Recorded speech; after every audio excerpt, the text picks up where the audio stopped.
Okay, we should be live, probably. We were testing audio on the secret side channel where some of our Patreon backers helped out, make sure the audio works. Thank you very much for that.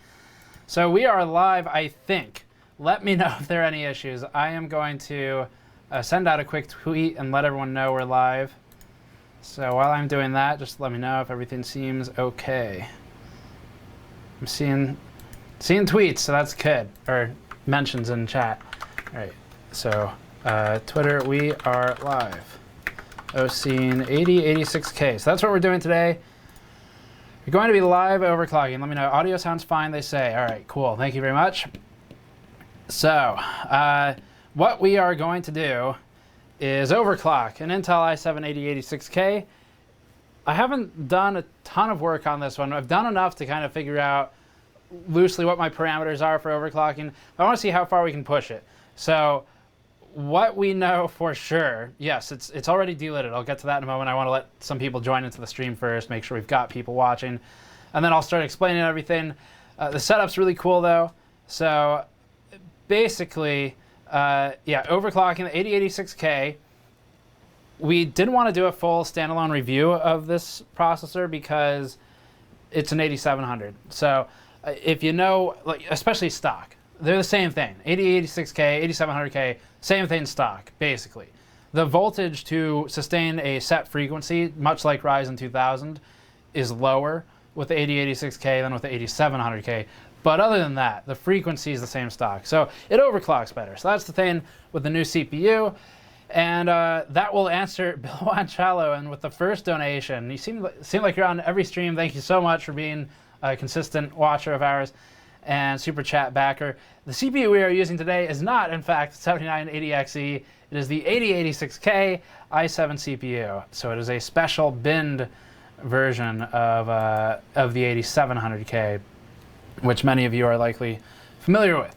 So let me just make sure everyone's kind of aware of the stream, and I will tell everyone we're live, and then we're going to start playing around with this thing and see what it can do. All right, so what we have is Asus BIOS next to me, and I'm just going to reset. I think it's already been reset to default, but let's just do that again. And I'll show you what we're working with. If this, yeah, so 8086K. We currently have 2 sticks of Corsair memory in there. Later in the stream, I'm probably going to change out to this memory. This is some G.Skill Trident Z Black, which this helped us get top 5 world records with the Titan V and the 7980XE. So this is really good memory. We've already tested it. We know it can do 4,000 megahertz. So at some point in the stream, when I'm kind of stuck on the CPU settings, we'll likely switch the memory and just see how much extra distance that can gain us. So let me just kind of answer a couple questions in chat as we get rolling. I see a lot of people are rolling in right now. So you know, we're giving everyone a minute to get in because it should be a pretty good stream. Alex, €5 says, how is it going, Steve? It's going pretty well. Thank you for asking. Looking forward to seeing how this CPU does.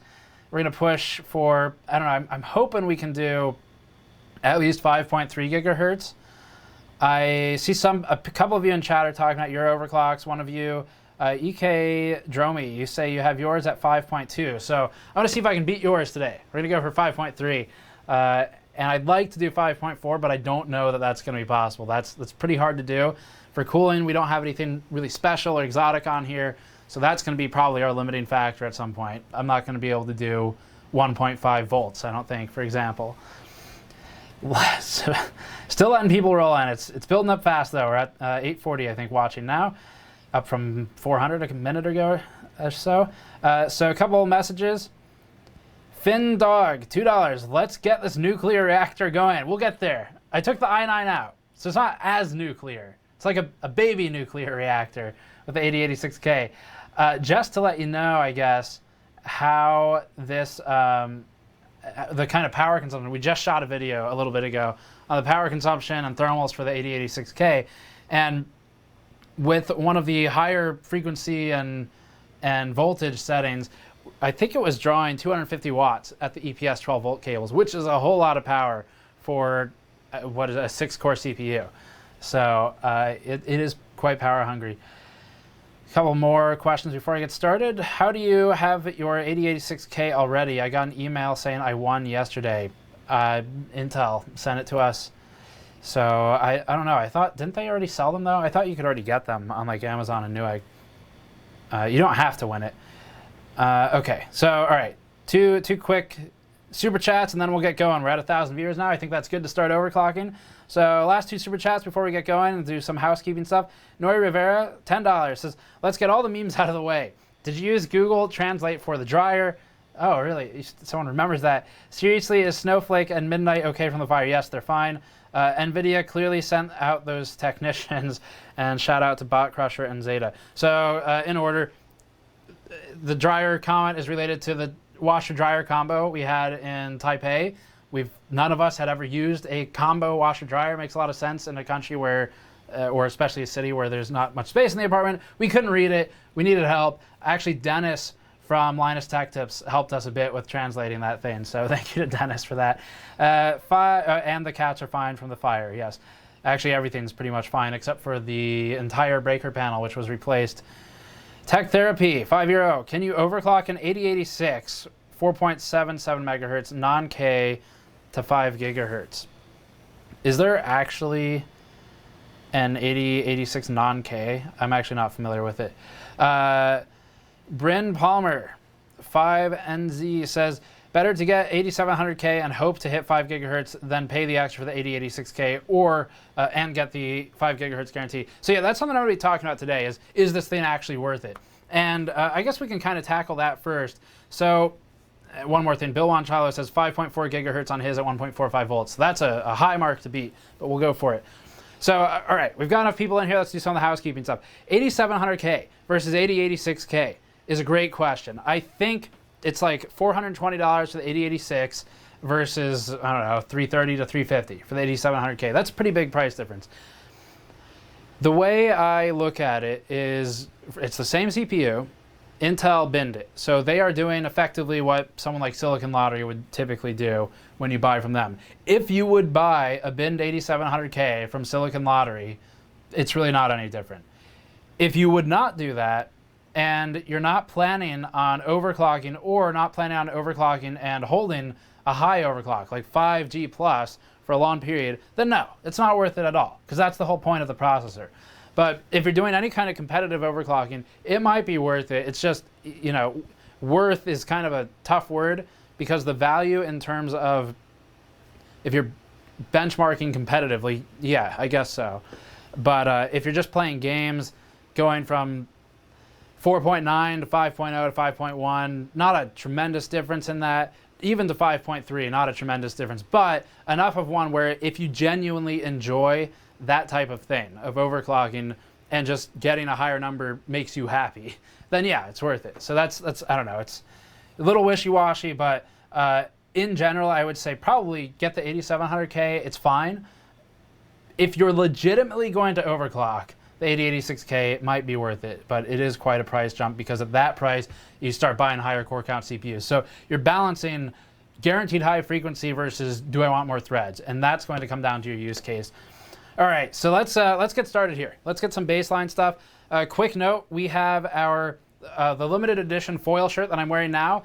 The orders will close today. We are almost out before even starting the stream. If you buy any products from the GN store, as always, while the stream is going, I will shout out your first name and where you're from. When I see the email come in, we'll stop periodically and go through those and get obviously a lot of overclocking in between. But the limited edition foil shirts with the GN anniversary logo, the 10-year anniversary logo, will close for pre-orders at the end of this stream. And at that point, I think that's it. We're going to be out of stock. So if you want one, you got to buy it during the stream. Otherwise, we're not making any more. So once they're gone, they're gone. Let's get this thing started. All right, so we currently have an Asus Maximus board. It's a Maximus X or 10 if you prefer.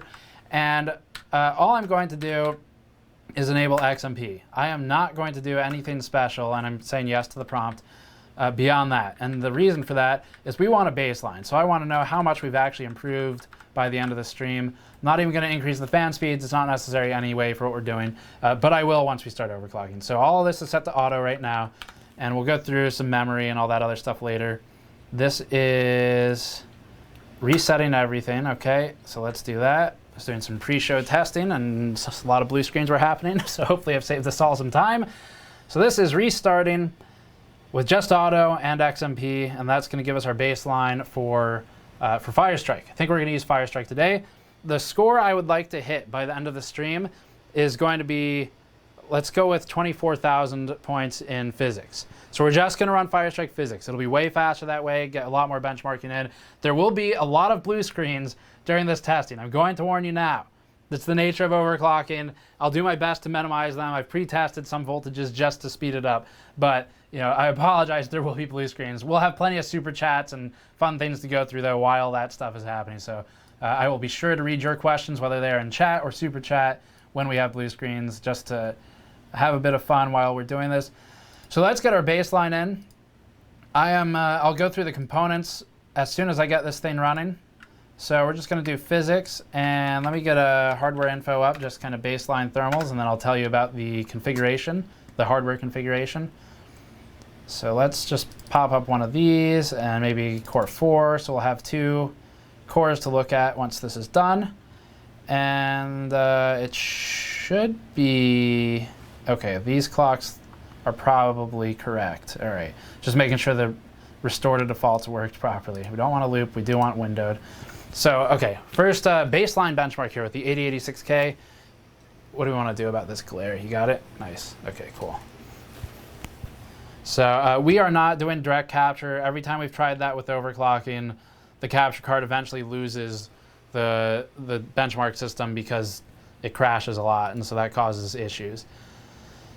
So yeah, we got a benchmark going. All I'm doing right now is just making sure the thermals aren't insane. So the reason for that is because I've delidded the CPU, we've applied liquid metal. Our sponsor for the stream is actually Thermal Grizzly, who provided the Conductonaut liquid metal, and there's a link below if you want to pick up the liquid metal we use from them. We also use Cryonaut for thermal paste in a lot of scenarios, and it's something I might apply later in the stream if we need thermal headroom. But we're pretty good right now. I mean, physics is a really short test, so we're only hitting the 40s. I'm pretty okay with that. And for our physics score, here's what we got, 18,007. So I'm going to start a notepad file, and baseline for first test, 18,007. That is our 8086K OC stream. So what we're trying to do is get to 24,000 points. To give you an idea of what that means, there is, let me pull it up. I have a chart from someone. So there's a hardware bot submission. I'm just going to read you his submission. This is from Lefty23. I just picked one that was at an achievable level. So Lefty23 got 25,000 for a physics score, and that was with an 8700K, but the frequency was pretty high. It was 5.5 gigahertz. So I don't know if we're going to make it, but I think it'll, did I say 25? He was 25, so we're going for 24. Basically, I'm going to shoot just under that because I don't think I can hit 5.5, but I think I can maybe get to 24,000 points. So that is our objective today. And we are going to, let's see, I think we're going to just go ahead and, yeah, I'll walk you through the components. So we come on the other side of here, and I'll show you the components we have, just so you know what we're working with as we get started. I have to crawl under all the lights. Move this one, I guess. And Andrew's going to go handheld on the camera, I think. So give us a second while it shakes and gets moved around. Okay, so everyone, shout out to Andrew for handing out to a camera with a bunch of cables sticking out of it. So here's our system. Kraken X62. This is just a standard test cooler we like to use because we know how it performs and we have a lot of them. So these are currently not at max speeds. They don't need to be, but they will be in a moment. So cooler is Kraken X62, and I've got it plugged in to USB so that we can actually read the liquid temperatures if we need them. Here's probably my favorite thing, and this is really stupid, but this is just a power and reset button, and it's just connected over there so I can actually reach it without having to. It'll speed up the stream a lot, basically. So it's just connected in. It's a really nice benchmarking tool. You just hit power reset. You can make one on your own if you wanted to. CPU is under there, obviously. 8086K for that. It is delidded. I scraped 100% of the silicone adhesive off, which is a big contributor to thermal performance. almost more than liquid metal in some instances, depending on the application. And it's also got liquid metal thermal grizzly conductanote on it, a very fine layer that's working pretty well from thermal testing. 1080 Ti FTW3. The Titan V will be broken out again pretty soon. I have a use for it coming up, and I just put it under a water block. But for today, 1080 Ti FTW3, and then we have 2 sticks of Vengeance LPX memory. This is not the best memory I have, but we're going to start with it, and then just because it's stable, that is 3200 megahertz, CL16, and I think it's 2 by 8 gigabytes. Going with 2 sticks instead of 4 is going to help us out a lot in timings later on. And what I'm going to do maybe later, if I remember, is swap this memory from the Corsair kit to G.Skill and push it up to probably, I don't know, at least 3600, but I know it can do 4000. It just depends on the IMC and the 8086K. And then the motherboard, Asus ROG Maximus X, and then a Corsair AX1600i power supply for the power supply, which is in single rail mode so that we don't hit overcurrent protection because we might otherwise. So that is the bench system, and we can move back and start overclocking it now that everyone knows what's in there. Big thing though is that yes, it is delidded and it does have liquid metal on the CPU. Is this where you want the light, or should I reposition it? And if we move the light again, just remember the fan is on. Okay, all right, so that's the system. Let me get this started, and I'll go through some of the super chats that just came in. So we're just going to go for something basic. I think on 8700K, we know 5.0, 4.9, pretty doable for at least one of those. So we have 2 things we can test. We can do like lowest voltage that is stable at a given frequency, or we can do we can do highest frequency that we can just push, and who cares about voltage. So I think we're mostly going to be going for higher frequency today, but there is something to be said. Just like the Ryzen 2000 series, the 8086K it performs in a way that you can hit a target voltage between the 8700 or 8086, and on the 8086 you'll be at a lower a target frequency. You'll be at a lower voltage for a given frequency on the 8086K, which is one of the big things that I think is not discussed, and it's something we talk about in the video we filmed earlier today. It'll go live tomorrow. And that video talks about how using liquid metal and using scraping off all the silicone adhesive, all that stuff, it's not just about performance. You can also use those techniques to reduce your noise levels instead. So we were able to reduce noise levels by 10 dBA at a given frequency, because we were able to cool it better, and you'll see that in tomorrow's video. So, all right, first thing I'm doing, let me just show everyone. We have XMP on. I'm not going to change memory until we put the G.Skill kit in later.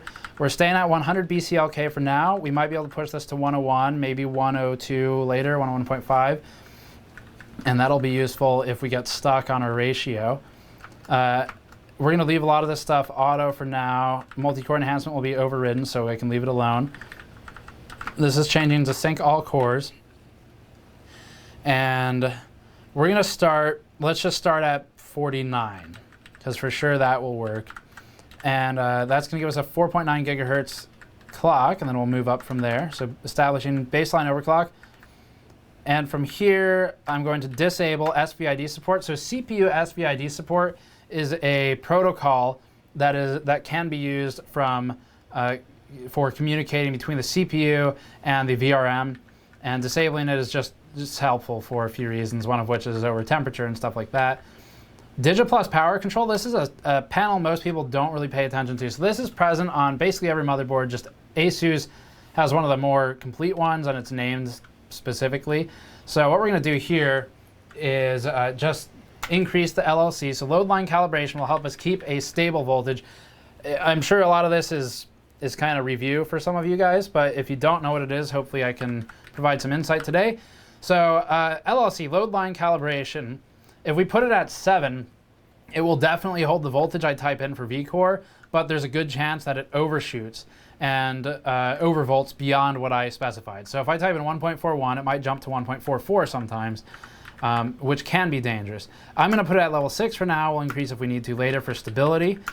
It will typically stay about what I specify at level 6, it might dip below it. So that can be a problem later on, potentially. We're going to disable spread spectrum for overclocking. This is just a VRM noise reduction option. And then we are going to, let's see, we need to get some of the power stuff. So current limits, I didn't mention that a second ago when I changed it. CPU current limit is really important. You want this maxed out for overclocking. That's something that's easily overlooked. On a lot of motherboards and with some CPUs, if you don't max these out and you start pushing high clocks, you might actually clock drop even without knowing it because you're hitting a current limit, not a temperature. Same for RAM, it's not gonna hurt it, it'll be fine. So we're good there. Just some basics before we get started. Let's back out of this menu. CPU power management menu. I'm going to max out the power limits here, just in case. And all those are fine. I think we got most of the stuff I need right now. Okay, so next thing, we're gonna leave the cache ratio alone for now. I like to typically keep this about 4 ticks lower than my CPU ratio, core ratio. So if I go for 49, I'll set it to 45 typically, but we're gonna leave it alone for now. And voltage, core voltage, I'm gonna set that to, I don't know, I'm only going for 4.9, so we might blue screen. Let's just see if it's stable at 1.3. That'd be pretty good voltage to be stable at. And the last thing I need to do is set the fans to max speed. So I'm just gonna disable all the fan controls, which will max it to 100%. And I think we should be good to go to get our first real run in there. Let me just double check to see if I need to disable any power saving stuff. C states, disable those just in case. They should pretty much be overridden anyway. All right, so 4.9 gigahertz is our first test. We're just gonna see how that does. And let me catch up with you guys. I see chat's been rolling. Someone says 5 gigahertz. 4.9 will need at least 1.37. 5 needs 1.4. Depends on the CPU. Keep that in mind. You'll be surprised. I don't know if it'll be perfectly stable on this. What you're saying is true sometimes. But this CPU, from the limited testing I've done so far, needs significantly lower voltage than the 8700K at the same clocks, even with liquid metal on both. So my 8700K, one of them, we have two, one of the 8700Ks struggles and does 4.9 at about 1.4, I don't know, I think it was 1.42 volts or something like that. Might have been 1.45, 1.42. 5.0 is 1.45 plus. And this thing should be able to do that same frequency at a much lower voltage. We'll see how much lower here. But that was a really bad 8700K. We had another one that's 1.4 volts for 5.0, just to give you some baseline. So 1.4 volts, 5.0 is what our good 8700K does on the same motherboard. So we're gonna go windowed. I will worry about stability at the end. We'll do one full 3D Mark pass. I'm not gonna overclock the video card today, I don't think, depending on how the score is looking anyway. So let's just run this windowed. Remember, our score to beat in physics is 24,000 points for the physics score. That is the score to beat today. We're at 4.9, you can see here. I should note this about the bus clock, but sometimes you'll see the bus clock jump around. It depends on the motherboard, like right there, dip to 99.9. That's probably a rounding error more than anything. But every now and then you might see a board that goes down to 99. And that will impact your frequency and create variance in what you're seeing here. So that can sometimes be the impactor of that result. Thermals are good. We're in the 40s, 50s. It's pretty high ambient temperature right now. So that is going to be a factor at some point. Let me get some of the super chat comments. I see we have a lot of them. Score right now, 20,668. Getting there already, first one. So I was stable for that. While I do super chat, what I'm going to do is a quick stability test. And the reason for this, it passes, yes, one pass, but that's like a 30-second test. So I'm just gonna loop it. And this is going to be for thermals, and it's going to be for seeing if it does crash if we leave it alone for a while. Because if it crashes, then we'll need to increase the voltage. It's not that legitimate of an overclock if it crashes after 30 seconds. So I'm just gonna leave that running while we do some super chat and some other chat interaction, just to make sure we've got an idea for where our baseline is. So, all right, questions here. There are a lot of super chats. Thank you very much for sending those in. We have one from Yami Alex, €2. Love your content. Just giving some love. Thank you very much. We appreciate it. €2 will go towards some fast food at the end of the stream. Bill Wanchalo, $2. My guess is 5.4 gigahertz at 1.45 volts. I think that's what you said yours does. So if I'm correct in that, that would be a good mark for us to beat. We'll see. I don't know. The Silicon Lottery plays a big role in this stuff. That thing's still running, by the way, so it's looking okay so far. Will there be this is in normal chat, a random frog. Will there be a gold foil version of this shirt? This is our limited edition anniversary teardown shirt. It will not be available for sale anymore at the end of the stream. Random frog asked if there will be a gold version in the future. I don't know. We've talked about it. We have a couple ideas. If we do one, it will almost certainly not be this design. We want this one to be kind of special. So we have a couple ideas. There is an option for different color foil, but I can't commit to anything right now. Certainly something we've considered, though. Martin with Bardo Chowix, sorry, $4.99, thank you very much. Say, hi, Joel. Hi, Joel. And can't wait to see what this overpriced 8700K can do. That's sort of valid, yes. Also, are you sure it's not a 7980XE? Quite sure. We haven't tripped the breaker yet.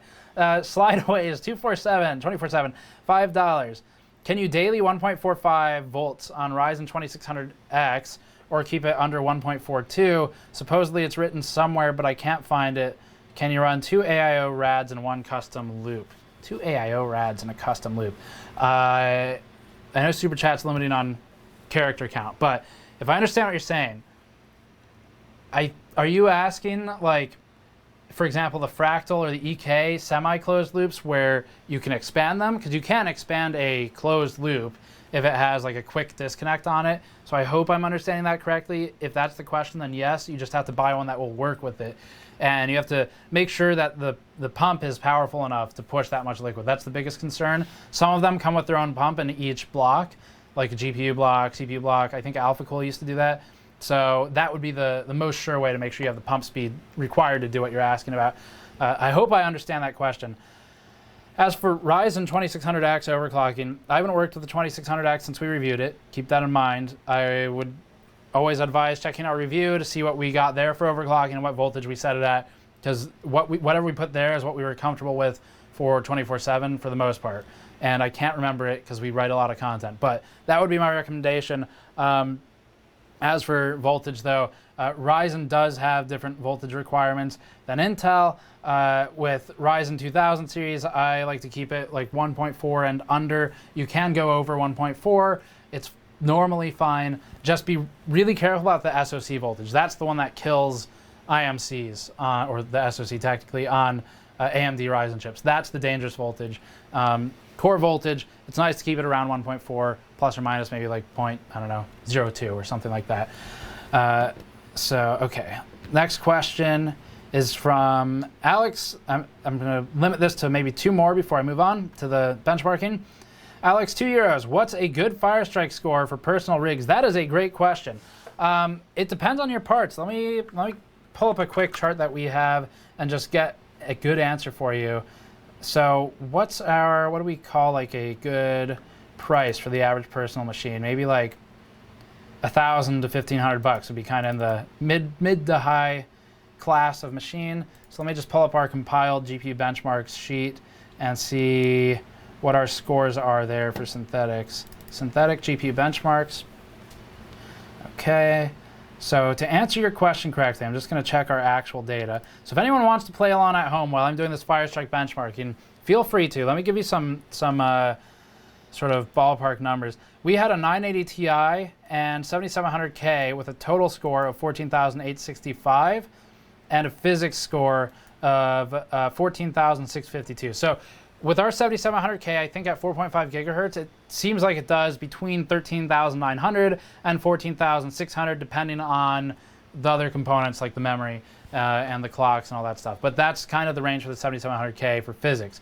And with this machine, we were already at 20,000 points for physics scores. So that gives you a good baseline, 4.5 on a 7700K. It's got the 2-core differential as well. That's a big player in Firestrike. Firestrike scales pretty damn well up to at least 18 cores. It likes 16 a bit better. So hopefully that gives you a bit of an answer. If you want another card, let's pick a lower end one. 1050 Ti was at 69 points for total score and same physics score because it's the same CPU. So, 7,000 points for 1050 Ti. And then we have a 1080 Ti FTW3, the card that's in here. Total score 20,800, graphics score of about 30,000. Hopefully that answers your question pretty well. All right, let's, I'll get back to the super chats. I see there are a lot of them. Thank you very much. And I'm also going to send a quick tweet and just say, don't miss our 8086K live stream. And I'm going to let everyone know we're pushing past 5 gigahertz now. Okay. So we are going to start pushing that, and I'll read through all the store purchases in a moment as well, once we get to the next, probably blue screen or something. So, okay, this has been stable. Max temperature was 61 on one of these cores. It's definitely pushing it. I mean, it's fine. There's plenty of overhead, but I'd like it to be lower, and part of that is because room ambient's high with the stream machine and the benchmark machine going at the same time. So that's going to increase our temperatures by like 4 degrees on the CPU. So what I'm doing now, restart back into BIOS, and we're just gonna, we were at 5 gigahertz, 1.3 stable, I think, which is a really low voltage for that frequency, and that's because this is a bin chip. So as a reminder, our worst 8700K stopped here, and it also required a voltage, where it says 1.3 now, of about, I don't remember, 1.42, I think, something like that. It's pretty rough. We have another that does 1.4 at 50. So what I want to see, more than just how high can we push it, is how high can we push it while keeping the voltage low. That's part of my goal today. So we're going to leave this at 1.3. If I were just trying to get a high frequency, what I'd do is set that to 1.45 right now and just type in 54 for the ratio and see if it's stable. But I don't want to do that. I want to see what's the lowest voltage we can sustain at a given frequency as well. So let's just leave it here. This is probably going to be too aggressive, and it might blue screen. But I think this will give us a good idea of the voltage requirement for an overclock on this thing. Someone's saying he's probably on the latest BIOS. Yes, I am on the latest BIOS for this motherboard. Let's see. Just reading some of the chat comments. Prime 95, someone asked. So Prime 95, especially with a couple things about Prime 95. With the AVX versions, anything after 26.6, it's a really good benchmark. It's awfully aggressive, and it will crash on probably the voltage and frequencies that I've been setting, because it's a lot more aggressive on the CPU, and it's AVX, so it's way hotter. So Prime 95 is a fantastic benchmark. It's really good for stability for 24/7, because you're pretty much guaranteed it will fail if it's going to ever in Prime 95 with 8K FFTs. Smaller FFTs are hotter. So if you do 8K custom run with small FFTs in place, that'll be about the hottest you can do. But I don't care about 24/7. I care about a high score. So stability doesn't matter to me as long as it's stable on Firestrike. So we are not going to be using Prime 95 today, although it is a very good utility. Windowed mode, disable all of these, and let's get hardware info up just for some monitoring.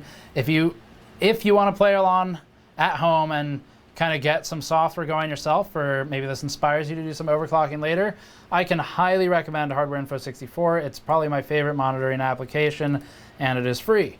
So that's great too. It just has, I mean, this is, just to give you an idea, this is Hardware Info 64, and this is all of the stuff that it tells you. And most of it's pretty damn accurate, actually. So there is a lot of information in here. This page right here is particularly, actually no, wrong one. Where is it? This one. This is a really useful page. If you ever like see your clock dropping and you're like, I don't know what's going on. My temperatures are fine, but it's dropping from 5.0 to 4.4 or whatever. Check out this section, and if it says like yes in any of these columns, then go find that toggle if there is one and disable it. So a toggle for power would be a great example. If there's a power limit, turn it off. We did that earlier, so we're not going to hit that. Thermal limits, you just got to get a better cooler, but or delid and throw some Conductonaut on there or something like that. They are a sponsor for the stream today. Their link is in the description below, along with our store link. But anyway, physics score 2962. So we're about 100 points higher. That's basically within variance for Firestrike. But the important thing here is, for one run, we're stable at 1.30, pretty damn good, and 5.0 gigahertz. So that's pretty crazy. Let me let this run for maybe about 2 minutes or so, just to kind of see if it's real. If I were to run Prime, it'd probably crash, but you know, whatever. We're doing Firestrike today, so. Okay, so we're just gonna keep an eye on this, see if it crashes. Let me get through some of these. So, a couple super chats that I need to go through. Did I get? Yes, I got that one. I got Alex's question. Bill Anchalo, $5. I wish I had an 8086K. My guess is 5.4 gigahertz for yours. I hope so too. Nasty with a knife, 5 Canadian. Thank you very much. We've seen your name around here a lot. I appreciate your continued support. Nasty says, I purchased a signed mod mat and a limited edition shirt yesterday. Thank you very much for doing that. Anyone else who wants to grab one, it's in the store, in the link in the description below. You go to store.gamersnexus.net. Our mod mats are a highly durable 4 foot by 2 foot modding surface in Freedom units, if you measure that way. And it comes with wiring diagrams that we use pretty regularly, actually. And it's resistant to things like water. It's fine with thermal paste and fine with liquid metal, all that stuff. So I actually love the product. We did a great job with it, if I say so myself. Disturbed Medic 167, $5. Thank you for reminding me to order an LE foil anniversary shirt today or yesterday. Hoping your 8086K does as well as mine. I hope so too. Michael Kelly, $5. Love your channel, great stuff. Thank you very much, Michael. Jack Reitman, $5. If we see arcane electricity and the stream suddenly goes out, is it safe to assume no GN for a bit? Please don't burn down your house. We'll try not to this time. That was the fault of the electricians. Thank you very much. And we weren't even running any benchmark machines. In fact, this is something I should have pointed out. The load on the panel at that time was super low, because that was actually right when we left for Taipei. So I think, I don't know, we had some idle computers for remote access or something, and like a router and maybe a printer, but there wasn't a lot of load on it. So bad install, I think, by the electricians. Augustus, 5A. I don't know what that means on YouTube. I don't know if that's Australian or what. $5A. How do you think overclocking will be affected if the flat earthers are proved correct? I'm not going to comment on that. Adam Schumann, Senior, $5. Here's a donation to a vibration-proof table or cat treats, your choice. Probably cat treats, but we're talking about a better table for the next rendition of the video set. I'll talk about that more soon. It's really, I mean, all this will stay the same, but we have a move coming up.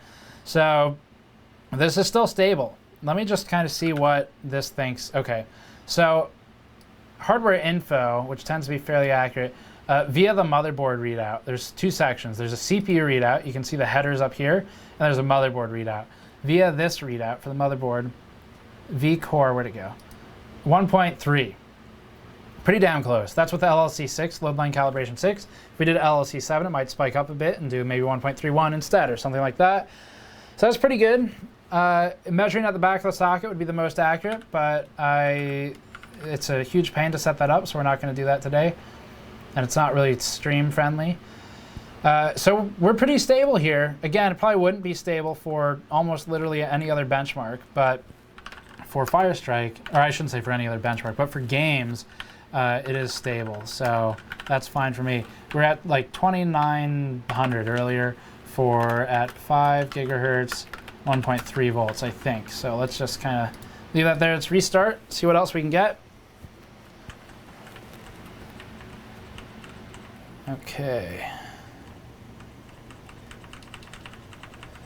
So we've got a $5 donation from RNX Bike. Thank you very much. No message with that. Slideways 24/7, $5.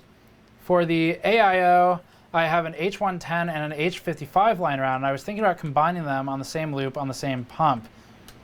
What does SoC need to be under? Depends. Ryzen 1, if I remember correctly, it was advisable to stick around like 1.2 or something like that, or under. And Ryzen 2, I can't remember what our final decision was on that, because we had conflicting reports from AMD and from XOCers. I tend to trust the XOCers. Their job is killing stuff, mostly components. So 1.3 and under is definitely safer. Do not do anything like 1.4. Try and stay away from 1.3 plus. So that would be my rough guideline for Ryzen series.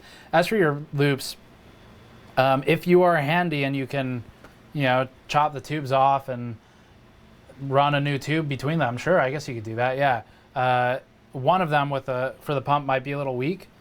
Probably stick with the H1. I don't know. I don't remember if it's Asetek Gen 5 or what for 110. Actually, 110 is might be cool. Either way, you can cut the tubes off and run your own tube, and that would achieve what you're going for, I think. I just don't know if it'll be enough power from the pump. Brendan, €5. Can I get a happy birthday shout out? It's Yuzi. Happy birthday, Yuzi. Thank you for the $5, and I hope you have a good birthday, whether it was today in your time zone or yesterday. And last one I'm going to read before we get back. Teeks Graphics, 2 Canadian. Hey man, thoughts on the FX8370? I have one in one of my machines, in my main machine. It is in there because it's one of the worst processors we have. It's undervolted and underclocked because the motherboard it is plugged into has serious VRM thermal issues, like 100C plus when it's barely doing anything. So not my favorite processor. I don't know, it was kind of okay when it came out sometimes at the price, depending on the price. Sometimes it was fine. Ryzen has blown that thing away though. If you want to stay with AMD, it's like miles ahead of it. Intel outperformed it quite regularly, especially in IPC, especially in single thread. So the 8370 was an okay stopgap solution for AMD, but it was not a good processor sort of for, it has not aged well, I guess. It was fine as a processor. I mean, I'm using it daily for years now, and it's done okay, but there are better processors, I guess is what I'm getting at. But it was fine. It just wasn't something I would call good. 51. So what I'm going to do, I'm going to keep pushing. We're going to stay at 51 1.3, or we're going to move to 51 1.3. We're at 50 1.3. I'm just going to keep doing this until it crashes, at which point I'll increase the voltage. Then we'll know our volt frequency baseline. Someone says, so who is this? 2 things. Nathan, $5, thank you. Surprised that you didn't lose any electronics in the building when the panel failed. Were you just lucky, or was there a reason for that? I don't know. I mean, I hope we haven't lost any electronics. I haven't tested every single thing, but that was certainly one of my thoughts as well. We have anything important is behind a UPS, uninterruptible power supply. So we have CyberPower, not CyberPower PC, but CyberPower and APC UPSs on like everything. So I would imagine, and line conditioners and things like that. So I would imagine if anything were to die, it would be one of those, and then hopefully it would protect the actual components. So I don't know. I haven't seen anything yet. It's possible something died. We have a lot of stuff. I don't always turn all of it on. So yeah, not sure. Not looping, window mode, physics test, launch hardware info. We're at 5.1 on an 8086K for anyone wondering. At only 1.3 volts right now. Let's see if it crashes. That's the real kind of the big thing here a lot of people I think forget about, is that it's not just how high does it clock, it's how low can you get the voltage for a given clock, because that will reduce your power consumption significantly and your heat significantly. Actually, I have a table that we'll be publishing in tomorrow's video that talks about all of that. So you should definitely tune in for that video tomorrow. Subscribe if you are not subscribed and you're new here, because that will help give you some great information on voltage, frequency, and thermals, and power. And noise, actually. Got all of them. Cores are still doing okay right now. It's a short test. And it is indeed 5.1 gigahertz. See what our score is for 5.1 at 1.3. 21,133. So score to beat is 24,000, if you recall. So that is the score we are going for, 24,000 today. And so far we are at 21,133 at 5.1 gigahertz, 1.3 volts. Pretty damn good. And also LLC is still 6 right now. Okay. So let's push up a bit more. Actually, I'll go through the BIOS settings again for anyone who's just tuned in. I'll try and make it quick if you've already been here. Just if anyone wants to overclock and you need some ideas of what the heck all those things do in BIOS, I'm not the best overclocker. Someone like BuildZoid is great for that at actually hardcore overclocking. Der Bauer both of them are experts. But I've picked up a lot from them, so hopefully I can give you some great starting points for your own overclocks. So let's go through some of the settings. I'll go quickly. First of all, fans are maxed out, so that's important for today. And that puts our cooler at about 51 decibels if you're curious. And then our, I've only enabled XMP, I haven't changed any of the memory. So it's just CL16 right now. We can improve that later with different memory. 100 BCLK. This setting, base clock, affects a lot of things, affects basically everything. So if you increase this to 101, it would also increase the effective DRAM frequency. So what I want you to do is look up here. 3200 right now is what it says. If we go to 101, you'll see 3232. I know this is review for a lot of you guys. If you are familiar with it, we'll get past in a second. So you can see it affects pretty much everything. And for that reason, I do like to try and avoid adjusting BCLK until the last second, because I normally don't want to introduce all the variables of memory and cache ratios and stuff. Multi-core enhancement's irrelevant. We're overriding it today.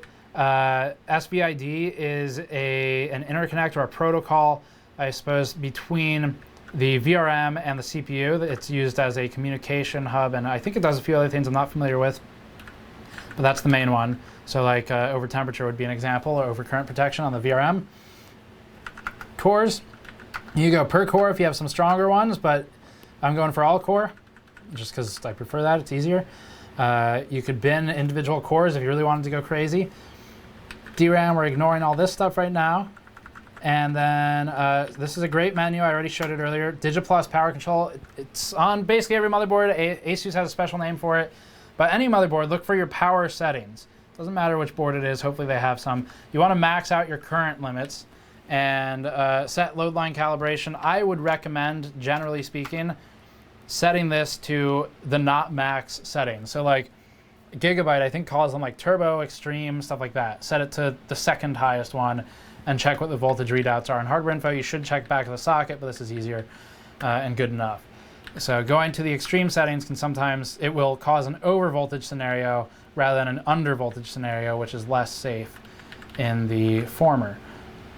And then the rest of this is all pretty standard, and later on I can talk about it more if we need to. So let's go to 52 at 1.3, see if it's still stable. I'm expecting a crash at some point here because we're getting pretty aggressive. Let me just check some of the streaming information, or chat and all that stuff. YouTube. Okay. All right.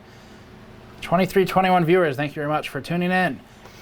Just saw a comment pop up in chat. John says, hey Steve, did you, dang it, got pushed off. Hey Steve, did you just buy this retailer, or was it a special sample? There's the blue screen.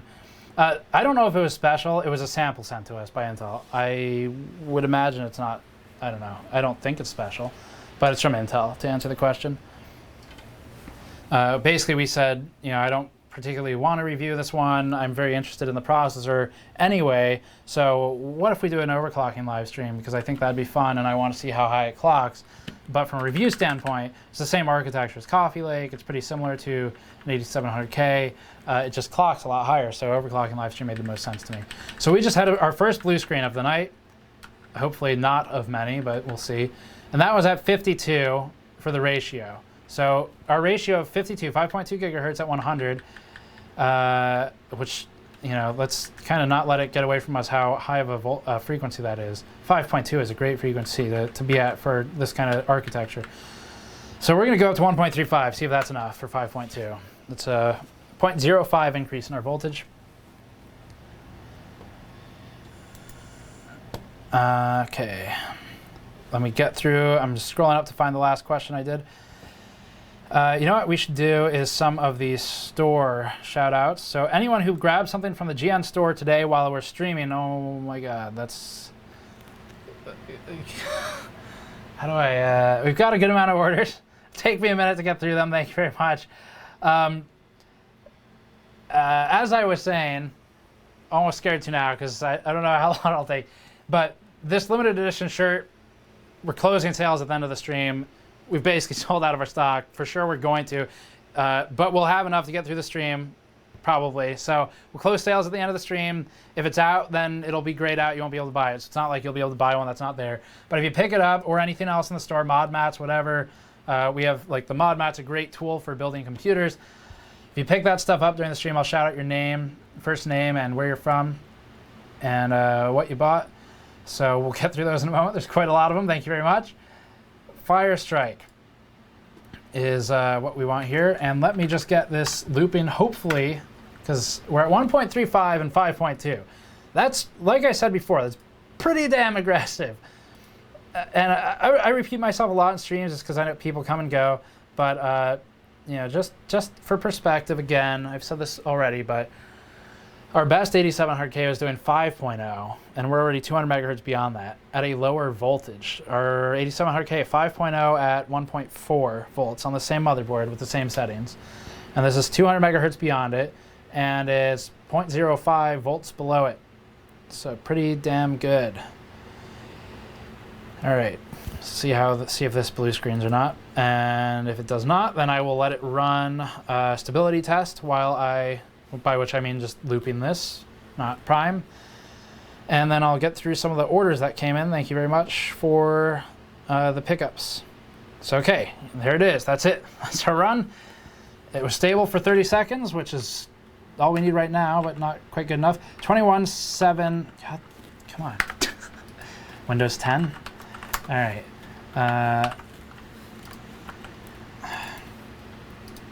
Okay, is our score actually going up?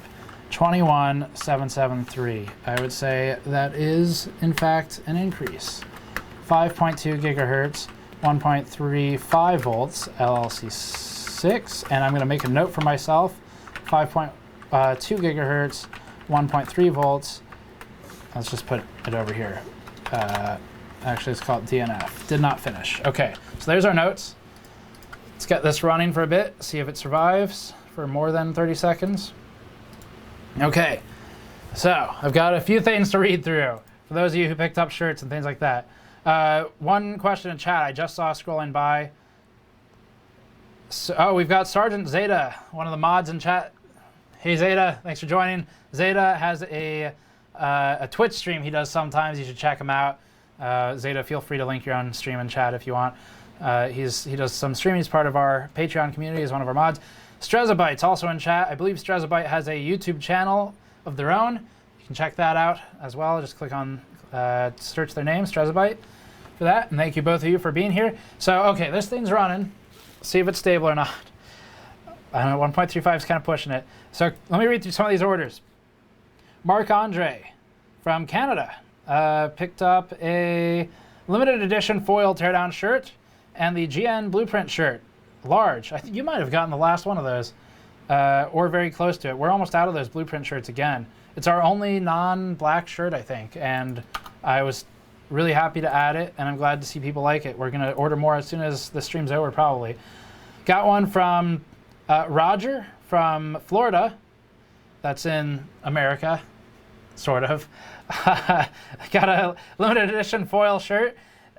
And that's what we picked up. Thank you very much, Roger.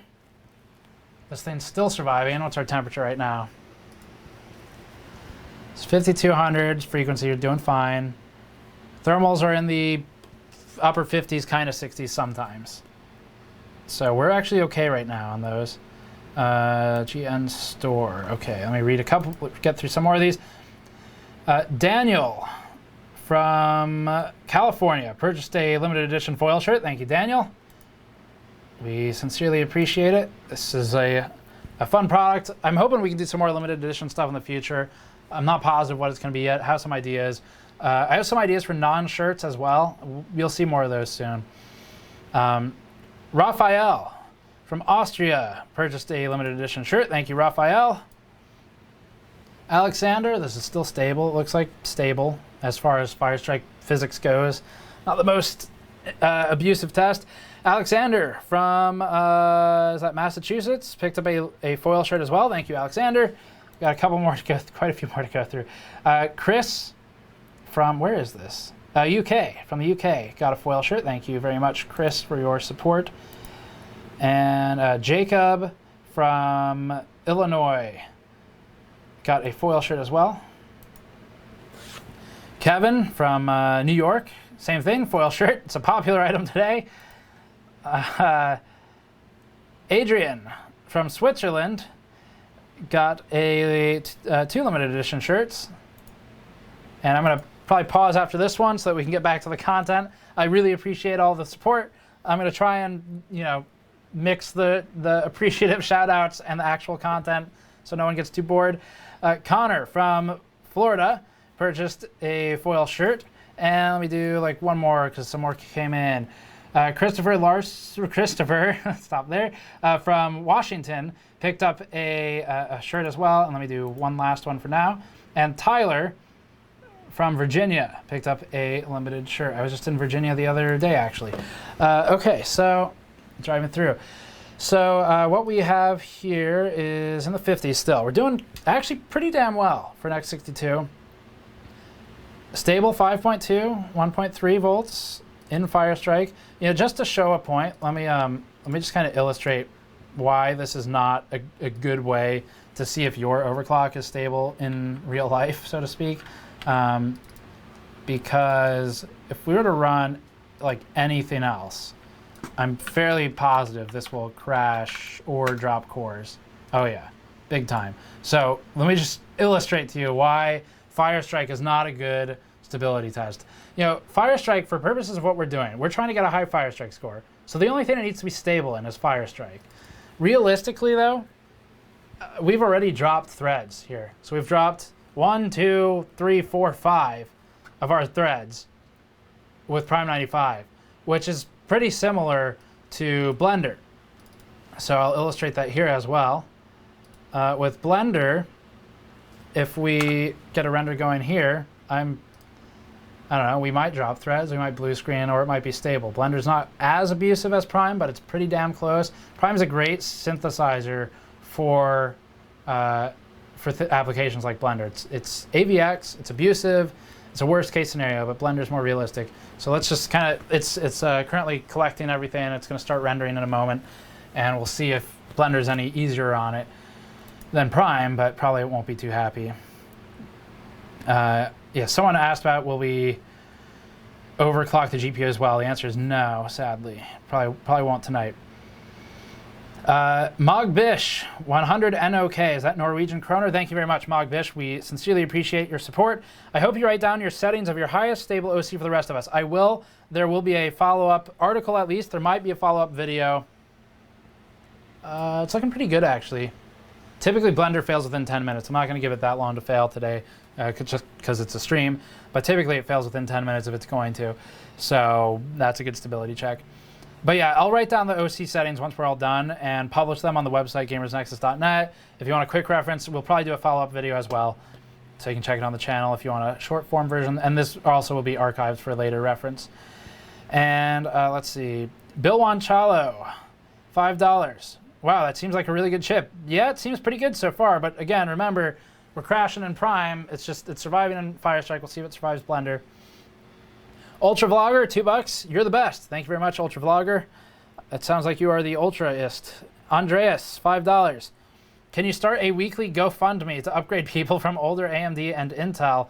I'm a disabled vet and can't afford it, and see if AMD would pitch in. I don't know if we can get away with weekly. So typically, we don't really do giveaways, but there is something that I'm going to be contributing a mod mat to. So like on the YouTube channel, as a rule, I know what you're saying is different. Like I actually like that idea. Just to separate that first. I like that idea. But just general rule, we don't often do giveaways, and the reason is because I really like having you all here as like genuine people who like the content, and not people who are just flooding in to try and get something for free and dilute everything. So I really support all of you being here without actually needing free stuff all the time. But as a break to my rule, I am providing an autographed mod mat, one of the signed mod mats, to the what do they call it? Wholesome giveaway or something? Cooler Master and Cooler Master, Corsair, ton of vendors. All the vendors got together on that PC Master Race subreddit and started a giveaway. So we're going to provide a mod mat for the giveaway, maybe 2 of them. I don't know what the rules are, honestly. I just told them I'd give them one. I'm sure it's on the PCMR subreddit, though, if you want to join in and try and win whatever they're giving away. So that's the exception to my rule. We're not really going to announce it on the channel or anything. This is kind of a quick side mention. Ben, $2, just got here. How are these looking versus 8700K? Great question. This still seems stable, by the way. 5.2, 1.35, or something like that. What am I at right now? Yeah, that's right. 5.2, 1.35, still stable. So that gives you a pretty good starting point to your question. As for the rest of it, again, recapping, but 8700Ks, we have one that does 5.0 at 1.4. We have one that does 4.9 at 1.42, roughly, give or take, like 0.03. I guess mostly give 0.03, not take. So that's our 8700Ks. This is an 8700K, but it's been binned, or pre-selected is the more appropriate term. And it's 5.2, 1.35 right now, and it seems stable. I'm going to give Blender, it's been going for 4 minutes now. I'm going to give it maybe another 3 and see if it crashes in that time. And that'll let us know how genuine this overclock is versus is it just a benchmark clock. Adam gave $5. Tell Andrew he is a great cameraman and amazing at 3D renders. Nice, thank you. He says nice, thank you. Adam's one of our Patreon guys. And another reviewer, I think, and he's a Czech reviewer. Terry says $5 just to thank you. Help you with the fire damage. Yeah, thanks. It'd be nice if the electricians would do that. Sean Dowd, $2. Let's see that 5.5. Yeah, I don't think so. We'll try for 5.5 gigahertz. Phoenix 1861, $4.99. Planning to update the mod mat as new architectures come. You know, I don't know. I suppose it's an option. We have a medium mod mat that I've mentioned in the past briefly, mostly to Patreon backers. We have one. It's getting sampled right now, so we're in the stage of making samples. Manufacturing is a really long process, even for like non-electronics. So yeah, we're getting samples made for a medium version. It's pretty cool. It's just I'm getting a couple made to make sure we have the quality that I want. So it'll eventually be out though, and that has some cool stuff on it that's different from the big one. But if you want a big like table covering size, then this is what we think the best mod mat on the market. So this has been running for 5.5 minutes. It hasn't dropped threads. Let me just check the temperatures while we're at it, because this is the longest burn-in we've done so far. So temperatures are getting up there. Our peak was 75. Sometimes those are just spurious jumps. So let me move this over to the left here. So a lot of people like to look at the maximum column when they're talking about temperatures. In reality, you shouldn't do this. What you should do is log the temperature over time. Allow for enough time for steady state to be achieved. Normally half an hour is pretty damn safe. And the max can be a spurious jump, so it can just be a spike. It might have hit reported 75 for a millisecond, or well, yeah, I guess 1,000 milliseconds for like a second. It might have reported that, but in reality, we're in the 60s. And this can often be from when you're just starting the render or the application, collecting all that data. So realistically, we're in the 60s to 70. It's getting warm, but we're actually doing really damn well, and that's because the voltage is only 1.35 right now. So another 2 minutes on this, see if it dies. If it doesn't, we'll push up to, I guess, 5.3 gigahertz. Reverend Arrow, $2. I don't need giveaways. In fact, here, take my money. Thank you. I guess we do takeaways, and I guess we're robbers. There are a lot of store purchases. I'm going to read as many as I can in between overclocks. I'll probably push a lot of them to the very end of the stream, but I'll do my best here. So for shout outs, while this thing's running the last few minutes of its stability test, let me go through those. David from Kentucky picked up a limited edition foil shirt. Thank you very much, David. Oh, by the way, for all of you ordering the foil shirts, they are pre-folded. They're in a nice bag and everything, so presentation's good. It will also have a card in there with some notes on washing. It's a delicate item. I've actually washed this one a lot and dried it a lot as benchmarking based. Can't get away from benchmarking. Haven't made any charts yet, probably should, but it survived really damn well, as you can see. So it's been through the wash a lot. Some of you were asking about foil. Foil is inherently a delicate item, but we are including a very clear card with just some notes so you can make sure it lasts a long time. So just to address that question, if anyone had it, this one survived quite a bit of washing. And I have notes on the website as well with how you should take care of it, because it's delicate item. So held up extremely well, though. Next one's from Hollis from California. Picked up a limited edition shirt. Thank you very much, Hollis. Charles from California. Okay, a lot of California people today. Limited edition shirt. Thank you, Charles. Thank you, James from North Carolina. Actually, we've met up for pizza before. Who picked up a limited edition shirt as well. Thank you, James. Good to see you around. Gabriel from New York. Limited edition shirt. It's a very popular item. Caleb from North Carolina as well. Also limited edition shirt. Let's see. Still stable? Really? That's cool. All right. 8 minutes, 40 seconds. All right, I'm going to read this last one, and then we'll move back to overclocking. Eric from, is that Ontario? Eric from Ontario in Canada picked up a limited edition shirt as well. Thank you, Eric. Okay, getting back to the stream. So, stream time. We are currently stable at 5.3. Our score in Firestrike is currently 21,773. And did I say 5.3? I meant 5.2. And we have 1.35 volts. So 5.2, 1.35, really damn good chip so far. 21,000. My score to beat in Firestrike is 24,000. I don't know if we're going to reach it, but we're going to try pretty damn hard. We've got a long way to go right now. So we're almost at 22,000. We need another 2,000 points, which is going to get exponentially harder as we go. GPU is not going to help out there, so even switching to a Titan V is going to be irrelevant because we're only doing physics testing right now. But I do want to do a RIP LTT2 stream. If actually, I'm curious, how many of you have seen or saw our RIP LTT stream or saw like the aftermath of it with our follow-up, anything like that? If you know what RIP LTT is, just type hashtag RIP LTT in chat, just so I can get a gauge of how many of you know what it is. We're currently at 26 messages a minute, so that'll be my benchmark. Hashtag RIP LTT if you know what that was, because we want to do a second one, and I need to convince Linus to challenge us. And you know, I don't want to say he's scared, but I think he's scared. I think he that's a lot of RIP LTT. I think he is frightened, especially with this response. I'm going to be seeing Linus in a few days actually, so I'll probably I'll lay down the gauntlet gently there for him to pick up and challenge us back. I don't want to throw it. Might scare him. But okay, so we've gone up to like 45 messages per minute. It's definitely more than that, but I think it's like averaging over a longer period. That's a lot of RIP LTTs. Just gonna sit here and take it in for a second. So I'm gonna be seeing Linus on Saturday, actually, for his LTX thing, his LTT Expo. If you're near Vancouver, I think it's in Vancouver. You know, stop by. I'll be in there. Come say hi. Bring something if you want me to sign it or whatever. I know a couple of you wanted Mod Match signed. That's a lot of RIP LTTs. RIP LTT shirt when? You know, let's get them to respond. What do you see? Oh, that's a lot of messages a minute. 149 messages a minute from 24. So a lot of you have seen RIP LTT, I take it. Thank you very much. That was probably the most fun I've ever had on a stream. We'll do that again soon. That was a 7980XE and a Titan V.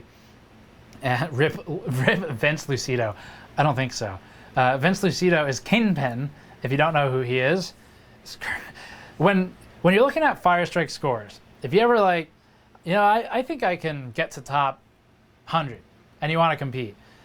And you look at the scores and you see Kingpin at number 1. What you're really shooting for top 100 is actually top 101, because he doesn't count, because it's impossible to beat him. He made the RoboClocker that we saw at Computex, and it's like the most insane overclocking setup I've ever seen. He's claimed 4 at least world records with it now. So it's very impressive. His work is extremely impressive. It's the best in the world for some of these tests. And sadly, we can't count him as a competitor because it's just impossible to beat him. So no, there will not be a RIP Vince Lucido, but I have asked EVGA actually if they would be interested in flying out at some point and doing a live stream overclocking with us. So I don't know if that'll happen. It'd be really cool though. I don't know, tweet at what is his Twitter name? Let me see what his Twitter name is. Twitter EVGA Jacob F. If you want to see like Kingpin come out here and you want to show EVGA that you're interested in it, tweet at EVGA_Jacob F on Twitter. There's a blue screen. And he will just tell him like, I don't know, fly Kingpin to GN or something like that for an overclock stream. All right, so this has crashed clearly. So I tried 5.3, it's the highest we tried, at 1.35 volts. That's really, really aggressive volt frequency. Aggressively low on the voltage and aggressively high on the frequency. So, not surprised.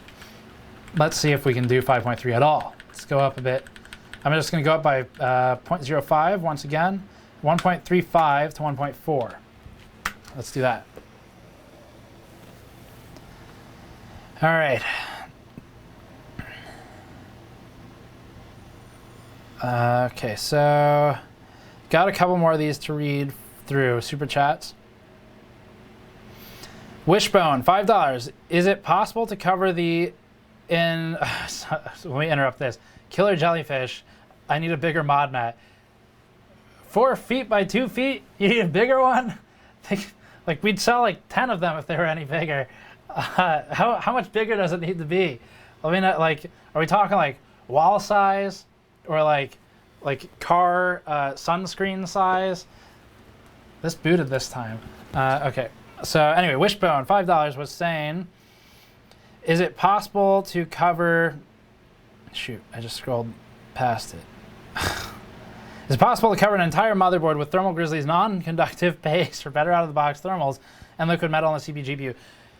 It's a good question. You would need something to conduct like anything out of it, because just covering it in paste, like first of all, you don't need to cover the entire motherboard.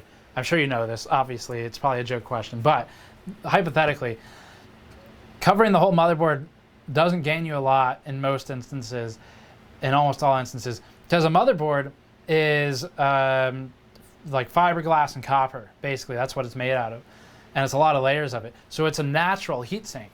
And this is why if you have an SSD, like an M.2 SSD, one of the best ways to heat sink it, if it's dual-sided, is to socket it and put a thermal pad between the motherboard and the modules on the underside. And obviously the controller is ideal to sink, not the modules, but whatever. And that'll sink it into the board, which is a natural heat sink. But the answer to your question is basically no. Because you're going to end up blocking more air than you will be dissipating through conduction in terms of heat. Okay, so let's run this. Let's get hardware info up. And that's always, it's an interesting challenge where you put heat sinks on stuff. It'll help, but if it's not like a proper heat sink and it's just obstructing air, it'll actually be worse, even if it is thermally conductive more than air is. But airflow hitting something is always the best. You can actually run VRMs without VRM heat sinks in a lot of cases just by blasting them with air. So at 5.3, we're trying 1.4. We'll see if it lives. Are you still planning on reviewing the IC graphite pads? You know, I got an email about this recently I need to reply to as well. And the answer is I hope to, but we're slammed right now. So I'm trying. There's a lot of travel right now. So doing my best to get to everything. I still need to do thermal pads on GPUs and stuff like that. We're pretty behind, but I'm working on it. Hashtag I saw Linus crying from RIP LTT, I guess. Okay, so is it running? Oh yeah, it ran. Cool. Read one of these. Brewman, NZ $5. I'm going for an SFF build, so temps and therefore voltage are important. Will you be able to do an 8700K versus 8086K measuring at the same gigahertz? That's a good. We could probably do that. I think so. The thing is, again, it's voltage, like you said. So same frequency, same voltage. They're going to be roughly the same. The thermal paste isn't really different as far as I'm aware. The IHS isn't different. The silicone adhesive isn't different, especially if you're delidding them. So it comes down to voltage. And what we've done so far, actually, tomorrow's video will have some given frequency benchmarks just with 8086K. Same idea, though. Given frequency benchmarks versus different voltages. So I think I did like, what was it? 1.4, 1.45, 1.35 volts. So I did all those. You'll see it tomorrow's video, and that should give you a baseline for thermal differences between them. Same idea with 8700K. It's just it's one CPU instead of two. So this survived. 21,992 for the physics score, and that is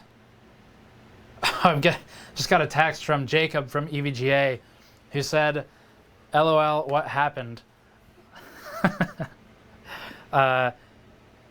Jacob, turn on my stream. Okay, I'll answer his question in a few minutes, give him time to join. Because people tweeted at him, I think. Good job, guys. 21,992 is our physics score. Jacob, if you're joining in, I'll answer your question via text in a moment. Just give him some time to join in.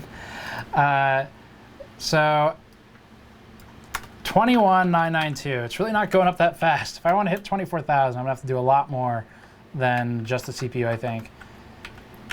This is a really good CPU though. LC6, okay. So let's once again just do a stability test. So loop, run. Jacob, if you've tuned in, has he answered? I missed the RIP LTT. What happened? It was probably my favorite stream we ever did. That's what happened. That's what RIP LTT was, and I was asking everyone to spam it in chat so I knew how many people had watched it, and we really want to do a RIP LTT too. Basically, the gist of it was this. It was a friendly competition with Linus that apparently only one of us was competing in, even though he knew about it in advance. And Linus, his team knocked out one of our top 10 scores on Firestrike, and I was like, no, that's not okay. And he did it with Titan V and a 7980XE. So I pooled our resources, mostly BuildZoid, and put everything under Liquid. Thank you, EK, for that. And we beat his score by quite a bit. I think it brought us up to number 4 at one point. So that was what RIP LTT was. And Jacob, if you've tuned in now, I asked everyone to tweet at you about flying Kingpin out here at some point. Doesn't need to be tomorrow, but you know, we're looking at an office option. It'd be a good opportunity for you to come out, bring him along, and do some overclocking together. Bring some LN2 in or something like that. It'd be fun, but sync it up with the next time he's in the States, I guess, if you're watching. What kind of build are you planning doing for the new NAS? I'm not sure. I've gotten a lot of extremely helpful emails from all of you who watch that and know a lot about RAID and network attached storage and all that stuff. So I'm still reading through them. I'm not replying to every single one. I am reading them, and I'll choose after I read through all those.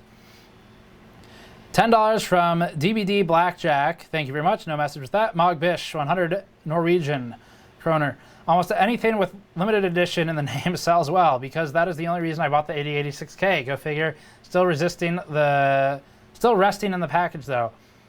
Well, apparently they're good chips based on what I'm seeing here. So Ben Grogan, $2.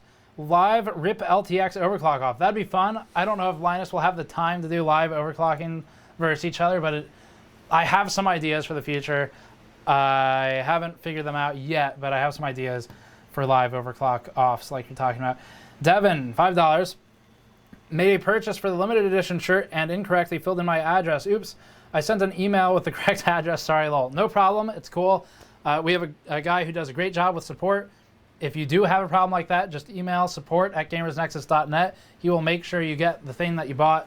Don't worry about it. Just send an email with your order number and the correct address. We'll get it fixed for you. No worries at all. 5.3 gigahertz is running. It's dropping every now and then to 5296. I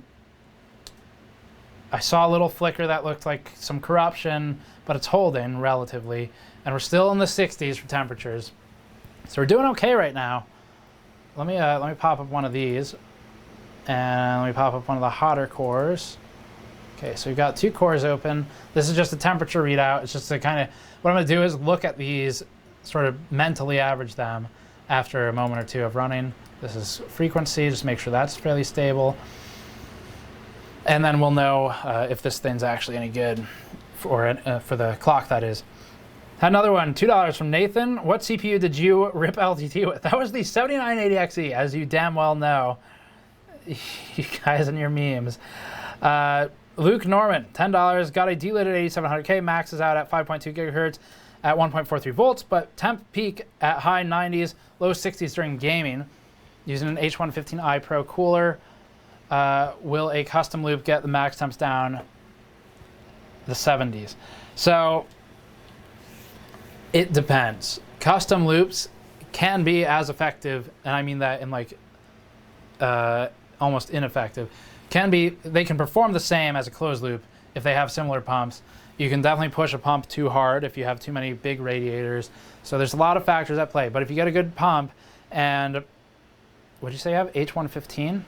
H115, that's a 280. So if you get a good pump, a 280 radiator, and good fans, it will be better. If you get good fans, it will also be better. And you don't need to buy all the other stuff.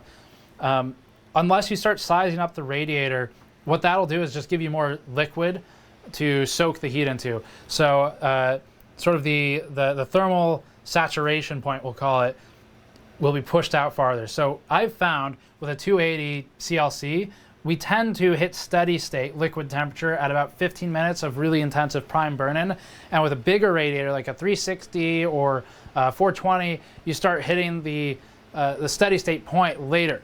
So if you're dealing with spurious up-down voltages, which is what happens when you're gaming, especially if you have an adaptive voltage offset, not an override.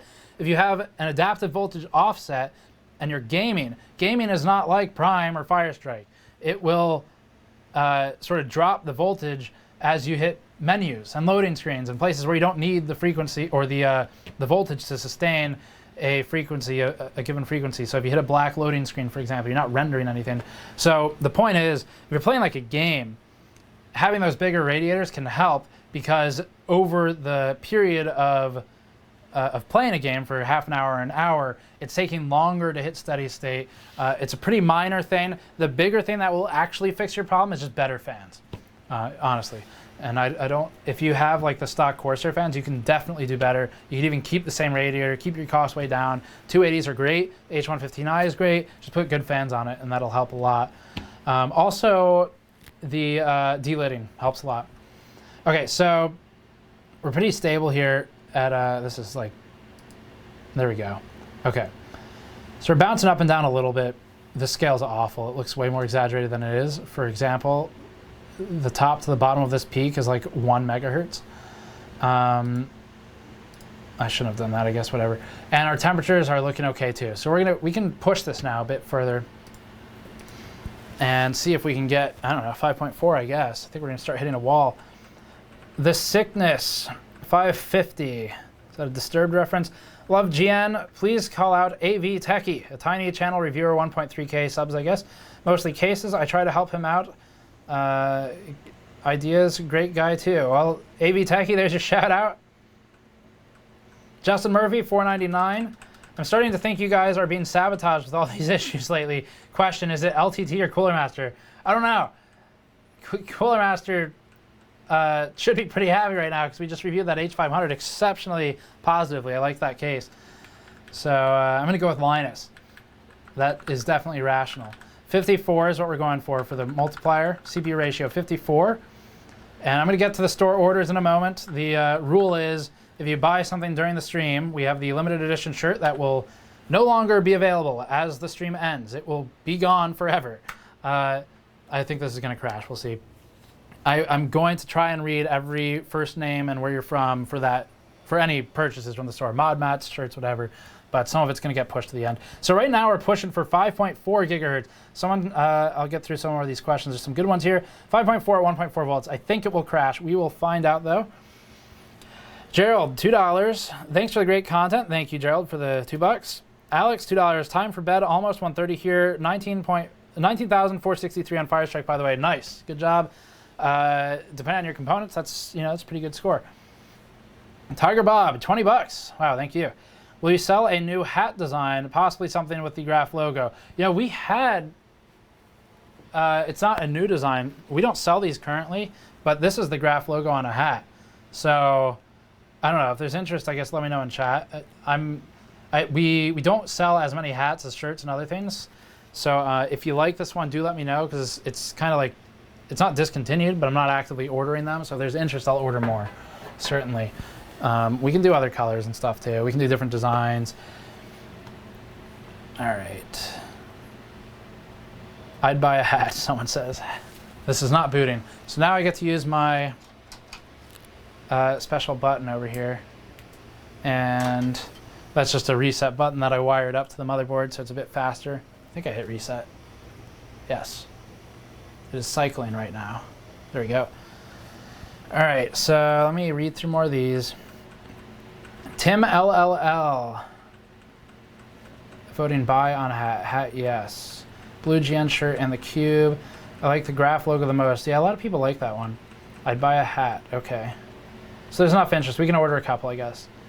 Are you going to LTX? Yes, I will be there. If you're there, come say hi. I think Linus has me on a like a Q&A panel with him. Did this blue screen or did it just go black? I think it just went black. Just went black. So we're gonna try booting again, just in case it was a fluke. 5.4, 1.4 volts. Tim LL, $2, thank you. Brendan, $5. Live Rip LTT at LinusCon. Buy one of his shirts and Hulk Hogan the shit out of it. That would be embarrassing, probably mostly for me, because I don't think I'd be able to. I'll like pre-cut it with scissors. Ryan Johnson, $2. Buy or delid 8700K now, or wait for i9 9900K. I don't know. The answer to this, yeah, that's gonna crash. The answer to this always for me is, are you happy with your current system? For example, we have a rendering system that is actively frustrating us. That would be a point at which I would say, stop waiting and just buy. If you're pretty happy with your system and you don't have noticeable things that are bothering you or slowing you down, or like if you notice that the system is a problem in any way, then just buy. And if you're pretty happy with it, just wait. That's how I do it. Everyone kind of approaches that differently, but I think most of the YouTubers will tell you the same thing.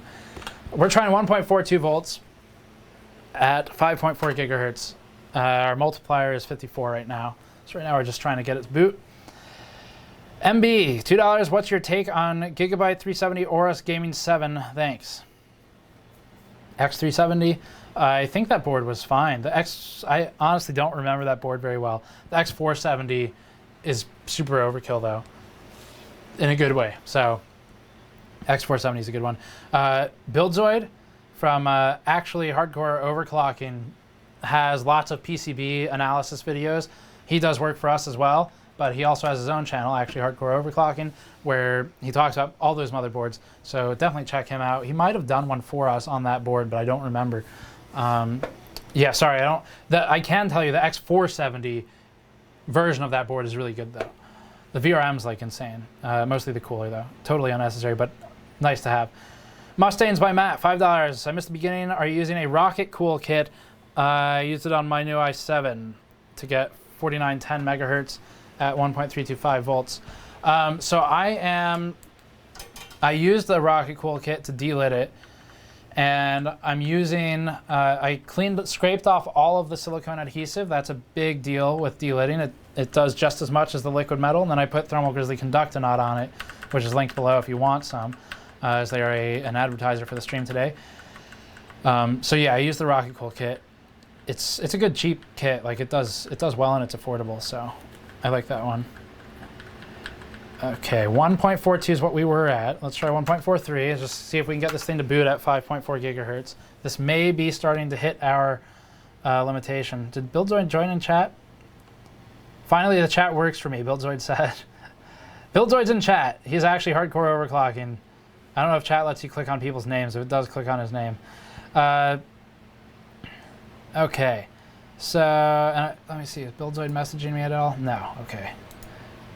Got to make sure so I know how much he's judging me. Got $2 from Adam. I think did I already hit this one? Or did you just say it again? Tell Andrew he's a good cameraman and 3D modeler. It's weird. It's the second time. Thank you, Adam. Thomas, $5. We're just trying to get this stable right now, guys. Hang in with me. So Thomas said, thank you. Best technical info out there. Love Patreon, Discord. Thank you for joining. We like having the community. I have an X99 Rampage 5 and 6800K. Would that work well for a home server even without ECC? I mean, yeah. If you need ECC, you probably know that you need ECC. So it depends on like what your server's doing, I guess. I'm not an expert on server hardware. I'm not an expert on Xeons or on ECC or anything like that. But I can tell you that if you need ECC, you would know it. And if you don't, then it's fine. Like the 6800, 6900 are both good CPUs. They're great for like if you want a box that just sits there and compresses stuff, for example. $2 from Adam again, says, I missed that, sorry. All right, we appreciate it anyway, Adam. 20 bucks from Alex. Any chances of pink GN kid-sized shirts for those of us with families? That is very specific. I will be honest with you, right now there's not a plan for that. I don't know, honestly, how much of a kid-size audience we have. I mean, I guess I do. Our 13 to 17 audience is a lot smaller than our 24 to whatever the range is, 24, 34, something like that, and 35 plus. So I don't currently have any plans for it. If there is interest going forward, like in the future, sure, we can definitely add them. You know, squeaky wheel gets the grease. Remind me every now and then. We can look into that stuff as we grow and as we get more viewers with kids who want something like that. But no current plans. 1.45 was no good for us. I'm kind of hitting my comfort zone here. So you know what?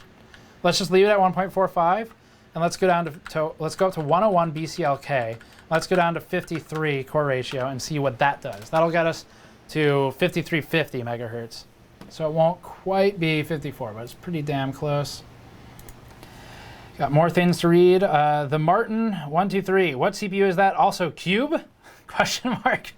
The CPU is the 8086K. Thank you very much. Meme masters all over chat today. Try removing memory OC. There isn't a memory OC right now. Tomfoolery, $5. Learned how to delid from GN. Oh yeah, I guess the cube reference in that previous one was for our teardown cubes. These things right here. This is the medium size one. These are awesome. So they're like 3D laser engraved cubes that have our teardown logo on it. It's the same logo that's on my shirt actually, except in 3D. And let's see if we can. So you can see it's 3D. So I think that's what that reference was to. We've actually, I think we sold out of these. We have more coming in this month. Yeah, there you go. That's a great shot. So you can see like screws in there. There's like little screws that hold in fake PCB components. So there's blower fans, MOSFETs, VRM components, all that stuff. We have this on the store on store.gamersnexus.net.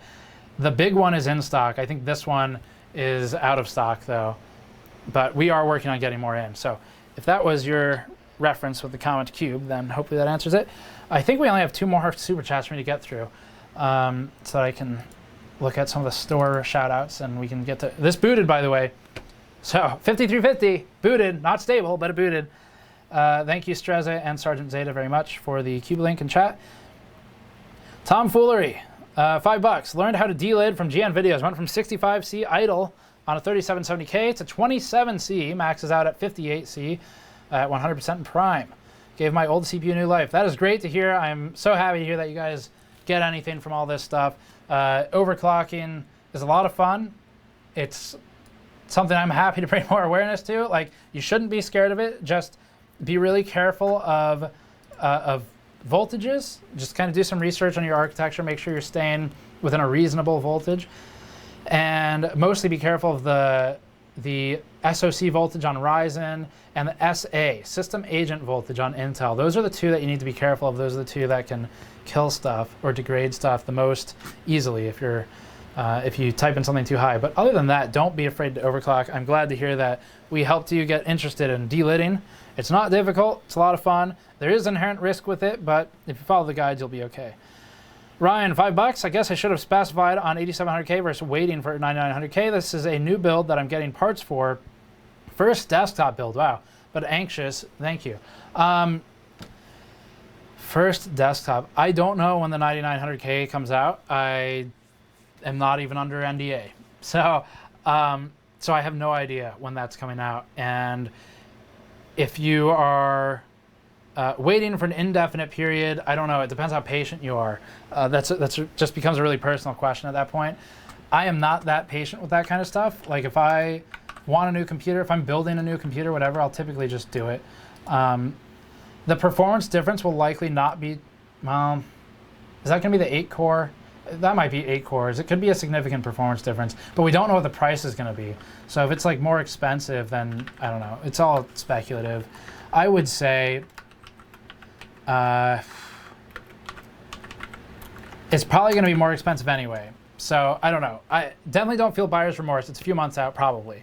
So I don't have a great answer. I would be inclined to say don't wait if you are wanting to get this done now. It's really just comes down to that. But don't feel buyer's remorse. Components are always going to be obsolete like the minute you buy them.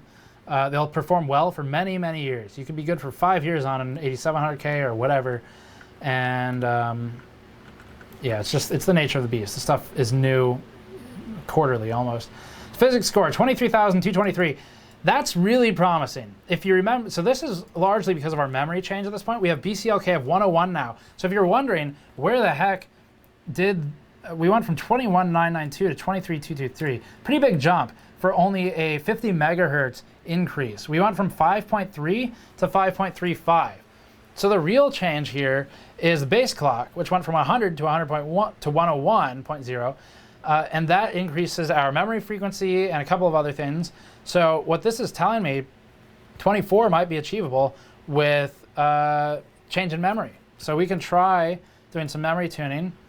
I'm going to switch over to the G-Skill memory in a moment, see if we can push that a bit further than this one. Let me get through a couple more of these. Nicholas, 20 bucks. Wow, thank you. Will you directly say, it's very, very demanding. Will you directly say, hello, Sandy, to my wife? Also tell her that Nicholas loves you, priceless. Well, there you go. It's a little bit, hopefully you take that the right way. It's coming from Nicholas. I assume your significant other. Yes, husband, okay. It's coming from Nicholas. All right. Martin, 2 bucks. I meant the coolest cube, ice cubes. Damn it. I thought ice cubes. Still doing that meme? Everyone wanted an ice cube added to this thing. This right here. This is one of my favorite systems we've ever built. Everyone wanted us to add an ice cube to this reservoir to try and get an extra couple megahertz out of the clock. So if you missed that live stream, that's the reference to cube, I guess. And this will come back into use at some point. I have some plans for it. Let me read the last two before I switch over. 2 bucks, Bill Wancello with interchanging capital letters. Tell Andrew he's a good cameraman, 3D modeler. 5 bucks from Dudley. My cat Schrodinger, it's a dangerous thing to name a cat, wanted me to send some money for snowflakes to get some catnip. Thank you, Schrodinger. We appreciate you making your human send us money for our overlord. Okay, so I'm going to switch the memory. I don't know, we probably don't really need to show this on camera, but all I'm doing is pulling out the Corsair stuff, which is right here. And I'm going to drop in 2 sticks of the G-Skill memory that I know does really well. Corsair's gotten us pretty far for this stream, but we need more. I do have 4600 megahertz Corsair kits here, but it gets to be an IMC debate, and then you're going to be watching me change memory timings for 6 hours, which no one wants. So we're just going to go with something that I know kind of what the parameters are. So I'm not a memory expert, but I can do the basics. All right, so we just switched to the G-Skill Trident Z Black. Boot this thing up and start tuning memory. Try and get our 24,000 score out of Firestrike. That is the score to beat. Yes, 5.35 gigahertz is where we are right now. So we were at 101 BCLK. It's actually been a very smooth overclocking stream so far. 101 BCLK, knock on wood. And that was 53x 1.4 volts, 1.45 volts, something like that. Pretty damn good though. 52 was really good, 5.2 gigahertz. That did super well. Okay, memory time. So a couple things here. I want to get through the last, oh, I got through the super chats, nice. Okay, so the store has few orders. Didn't know what I was getting myself into. Thank you very much, though. So I promised everyone I would read first name, where you're from, and what you bought. I would do as many as I can while we're doing the most exciting task in the world, memory overclocking, and then or timings tuning, and then we'll get through a bunch at the end, I think. So Diogo, that's an interesting name, from California. Got a limited edition foil shirt, the lightweight raglan hoodie, which we just restocked, by the way. If you've wanted one, they're now in stock. And another limited edition shirt. Thank you very much, Diogo. Got one from Michael from Ohio. Limited shirt. Thank you, Michael. George from UK. Limited shirt. Backspace doesn't work, apparently. Joshua from Texas. Limited edition shirt. Modmat, thank you very much, Joshua. You're one of the few who bought one during the stream this time. And a keychain.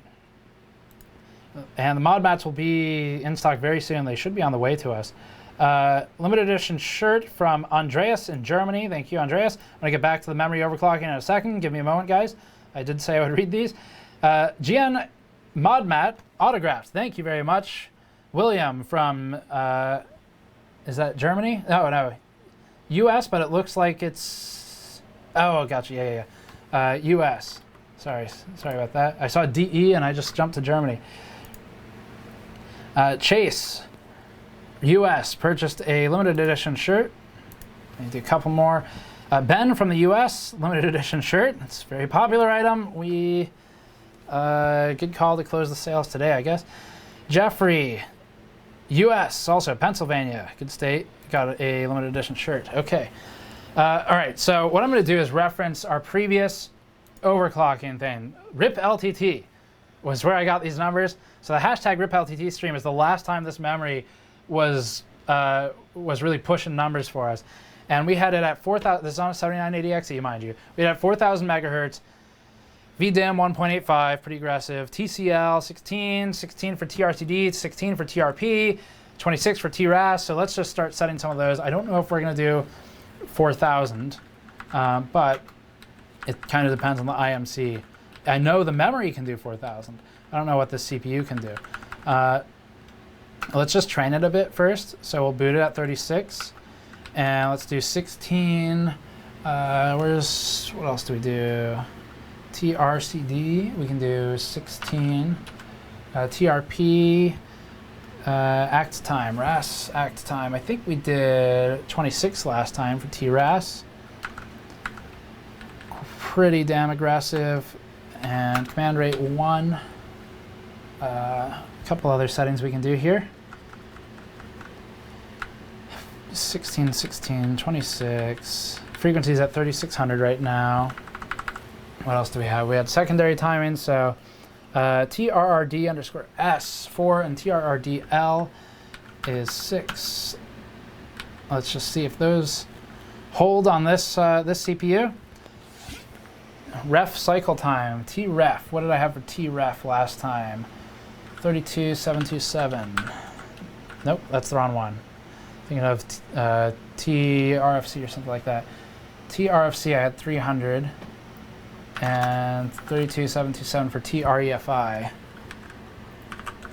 There we go, TREFI. 32727, that's the refresh interval. I think I'm going to stop here. I have some more written down that I can set, but I kind of want to stop here and just see if it even boots. So let's do that. Are we still at 101? We're still at 101 BCLK, I think. Yes. Okay. 53, 101 BCLK, 1.45 volts for the core. I haven't done anything with cache yet. I should probably do that, but one thing at a time, I think. DRAM voltage, we're going to need to increase. I don't know, 1.5, why not do that first? Let's see what that does. DRAM can take a hell of a lot of volts. You're just talking about the IMC surviving at this point, but I don't care about it because I'm just overclocking for a bit. So it just needs to survive the overclocking.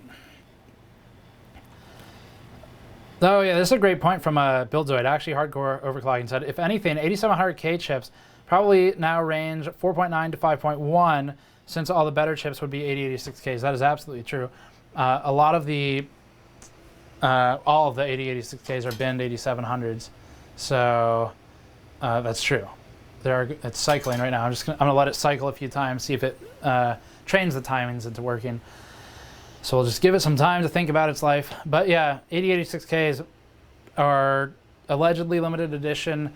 Intel pulled a bunch of 8700Ks off the line pre-selected the good ones and called them 8086Ks, and that's what we're working on today. So that's where that CPU came from, which means that probably 8700Ks might be a bit lower on average frequency now. The Martin, $5. Will you consider value-added features when picking CPU platform, e.g. will you pick Ryzen 2 or Optane accelerated Steam library on hard drive with Intel? I mean, if I care about those things, yes. Like if I want streaming capabilities, I'll consider Ryzen, like as in a machine that is a streaming PC while gaming, then I would consider Ryzen or high-end Intel. So this is clearly not booting. Let's do a hard reboot. See if it can figure it out. I just hit the reset button, so we're gonna let it cycle a few times, see if it trains, and if it doesn't, then I'll drop the settings a bit. It might be going into safe mode right now. Turned on. Yeah, safe mode, okay. So I need to mess with those timings a bit. It would appear, no big surprise. These are my weakest point. I'm gonna drop this to 100 first, just to reduce the variables a bit. And then go back and look at the timings, make sure I didn't type anything in incorrectly or too aggressively. So far, we're doing really damn well. We're at 23,000 points in Firestrike. My score to beat today is 24K. So we're not far from it at all. I think I might just try a less optimistic memory setting. $10 from Dixon. Ice Cube in res with a hashtag.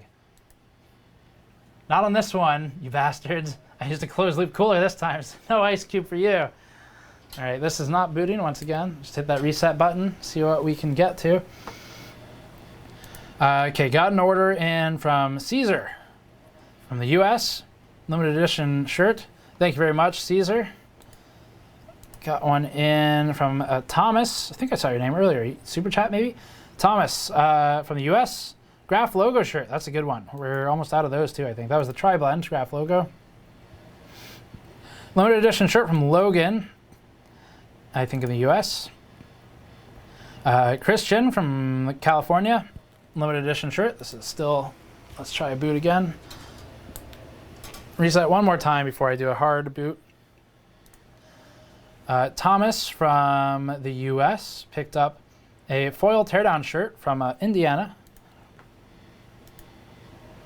And Stone from US also picked up a keychain. And oh yeah, I haven't actually talked about these too much. The mouse pad, the blue and white mouse pad that we have on the site is technically it hasn't really been formally announced, but we're making a mouse pad. We're gonna make more later. So that's on the store as well. Those are in production already.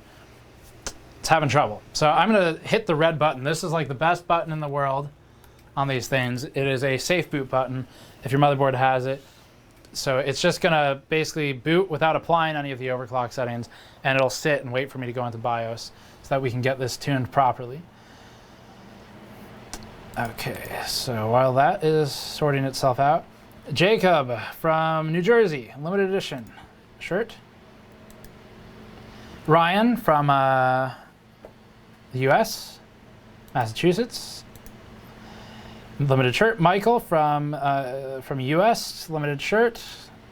Thank you, guys. Stephen from the US, limited shirt also. Thank you very much. We appreciate all of the orders. All right, so made a bit of a dent. F1. So we're in safe mode right now, which means none of the settings are actually applied.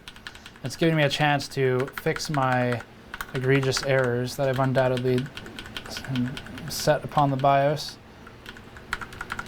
DRAM timing. Let's reset some of these lower timings. That should still be 32.7. Dang it, 32.727 is what I want for that one. Auto for the rest.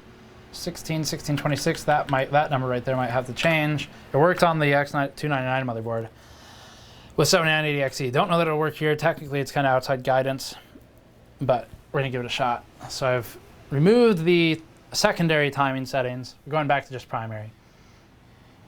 Let me read some of the chat stuff for a moment. So yeah, a couple people I think asking about what we're at right now. Will there be an archive of the stream? Yes. we are at 5.35 gigahertz right now. So 5.35 achieved by 101 BCLK. That's promising. And a nope, system posted in safe mode. 101 BCLK, 53x multiplier, and 1.4 something volts is what we were at. Up until then, 5.2 was stable at like 1.35 or something to that effect, 1.4. Really good volt frequency curve on this chip. All right, so this did not like my setup. Let's do...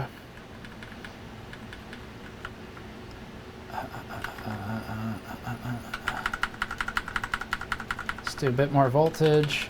Let's do 28. See how that does. Okay.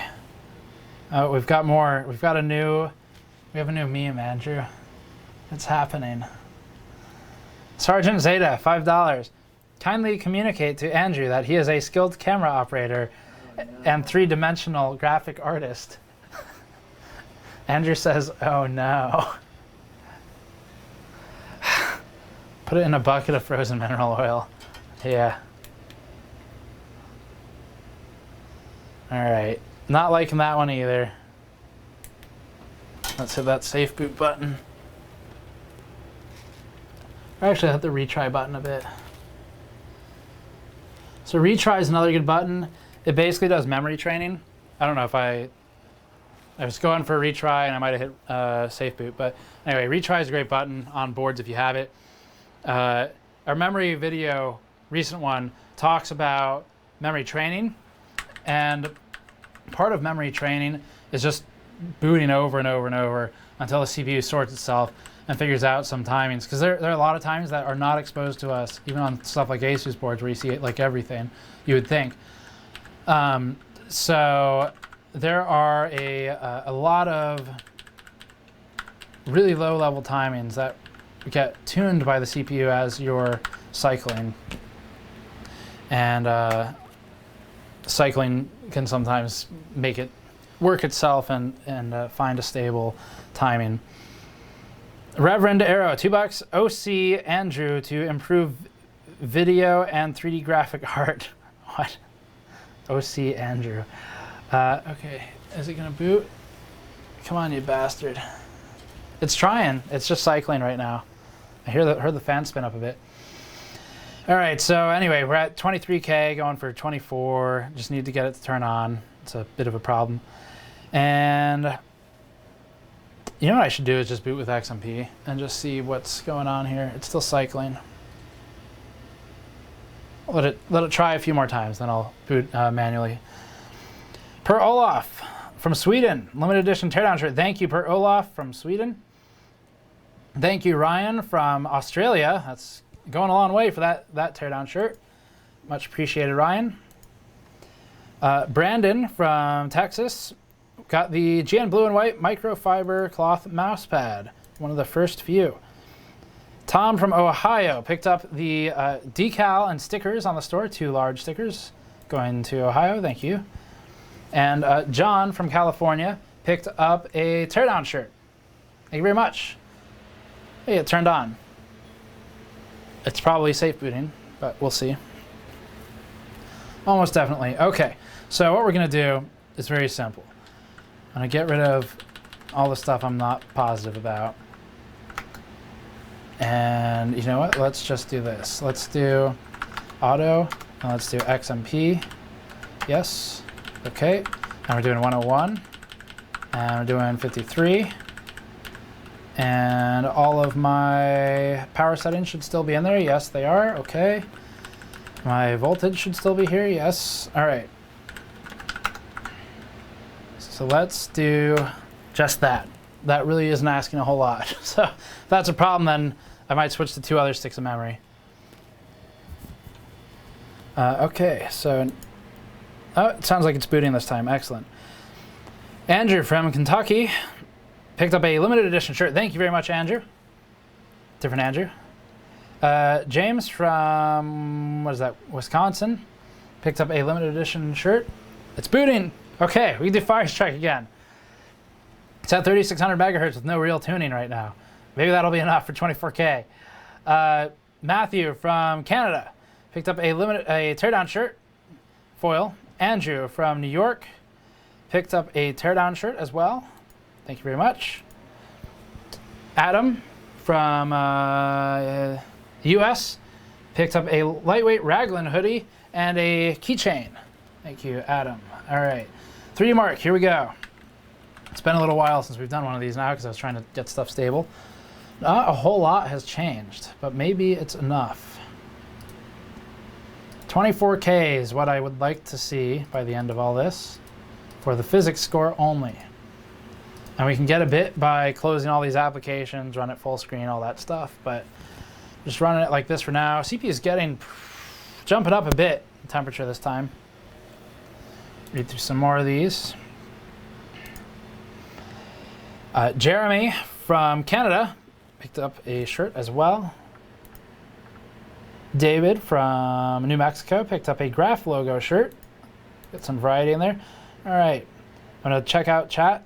So Buildzoid's talking. He says, if I remember correctly, EK ones are basically supremacy blocks, the VRM block tacked on. I think I know what you're talking about, and if so, that's true. So we got one. I was wondering if surrounding the liquid metal with TIM when delidding would be a good idea to prevent spill, or does the liquid metal react badly with TIM? Just don't put a ton of, that score's lower. Don't put a ton of liquid metal on there, and you don't have to worry about spill. And like conformal coating or captain tape or nail polish work better if you are worried about spillover. There are instances where you'll kind of coat the entire thing. I've seen it for some overclocking setups. I'm sure Buildzoid could maybe identify when you might want to coat like everything with thermal pastes, but no, I wouldn't recommend it. You just, don't use a lot of liquid metal. You'll be fine. Let's run this again. Let's run this without some of the stuff in the background and see what kind of real score we get. Run. All right.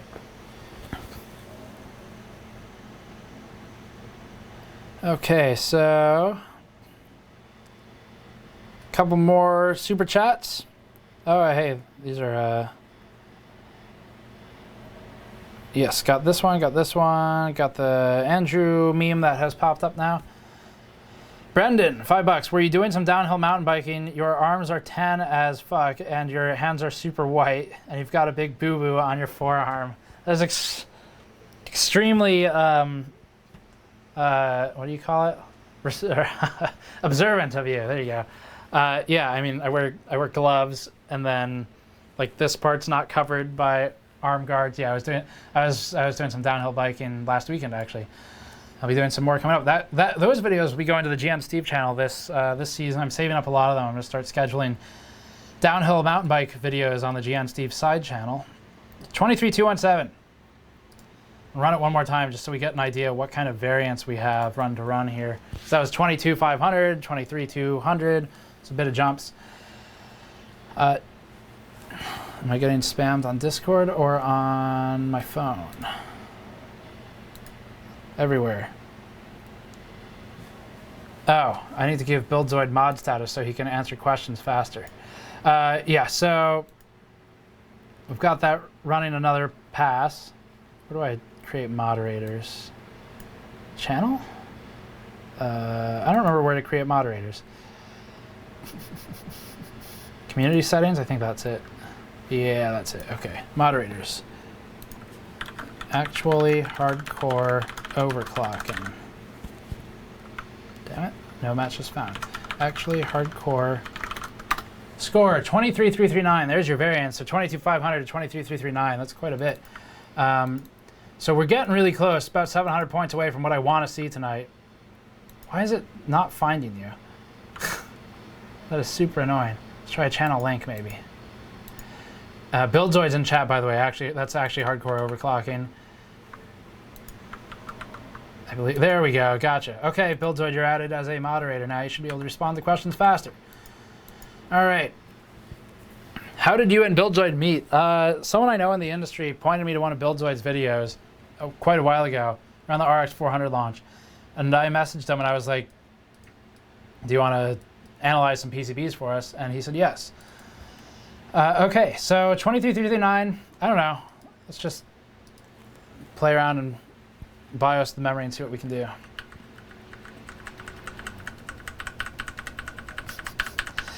Yeah, so the mountain biking question was good because it lets me point to the side channel. And I'm going to start uploading a bunch of downhill runs. I'm not going really editing heavy on them yet, but mostly just trail ride-throughs.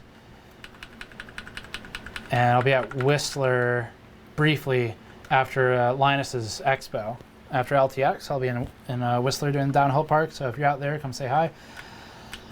Okay, so let's just do the simplest thing and increase this a bit. Let's increase that to 3770, see if that boots, see if it's stable. Okay. Just always wear your helmet, Steve. Yeah, I wear quite a bit of armor. Neck brace, full face helmet, everything. Okay, so replace Tim with whipped cream. You know, that would probably be more thermally conductive than some of the stock thermal paste we've seen in the past. Acrid Acid, $2. Over the years, I've developed a fine set of... okay, we're going to stop reading there. Cat Herder, $5. You might improve your viewership and score if you featured cats in this live stream. Hashtag give us Snowflake. Snowflake is a scary variable to introduce near like a streaming computer on the floor and a benchmarking computer. She would be fine. I don't know how the computers would be. She likes to crawl like under benches or really anywhere she can that gets a lot of attention from everybody. So, although she's good for A-roll shots for like news, unfortunately, she's a bit of a liability when we're doing live streams. Run test. What are we gonna get? Want 24,000 points. Bill Wanchalo, $5. If you'd be kind, please inform Andrew of his impeccable performance in the art of arranging 3D objects. Andrew says he likes this new meme. I didn't say that. And that he would like to see it continue. I think that's what you said, right? All right, let us see that 4600 megahertz. That is what's making me want to get a new build. Snowflake will leave the cables. No, she should leave the cables alone, but she'll crawl into stuff next to the power supply. Damn, lower score. Starting to hit heat issues too with room temperature at this point, so that's always a concern. Let's run this again just for sake of variance. Get rid of hardware info. Okay, see how that does. Why isn't dry ice used for cooling? You mean like now or always? Probably obvious why you wouldn't use it like day to day. There you go. But I'm not using it here because I don't know. I don't have any. Plugged in a closed loop cooler. It seemed easy. All right, so we crashed there. So close. It's always this last like hour of just fighting for the last 10% of the score that I want. This is when the pressure is on. Okay, so that was not really stable. So let's do some of this. Where is... Okay, so I had 4,000 megahertz. This is on X299. VDIM 1.85, TCL 16, TRCD 16, TRP 16, 26 somehow for this one. I don't know how that was stable, but it's having trouble here. What else did I have? Command rate should be 1. RRDL, TRRDL 6, 4. Okay. Wow, that's a very high refresh cycle time. Let's try and bring this I think this is stable at 300 on the other system, but I just set it to 500 for starters because that's 660 right now, which is super high. Under that one, what else we have? Refresh cycle time 300, RTP, RRDL, got that. RTP, auto, TFAW. Do we have TFAW anywhere? FAW, 4-act 1 time, 42. Although 40 might be fine. CMD1, got that. TWR, 24, right to read delay. I think that's this one. Let's leave this alone for now. And then RWDR et al. At 6. RWD, RW, DR, RD, RD, RD, RDWR, okay, RWDR, 6 is what I had last time, 6, DD, 6, don't know if those are going to be stable, we'll see. We shall see if it will boot. Might need to go up on the voltage also. Buildzoid, if you're still there, feel free to ping me on Discord if you have suggestions for the memory. Sounds like it's trying. It's cycling at the reset button. Retry. Okay. It's retrying. See if it boots into safe mode or not. Okay. Andrew, I don't know what to do about this.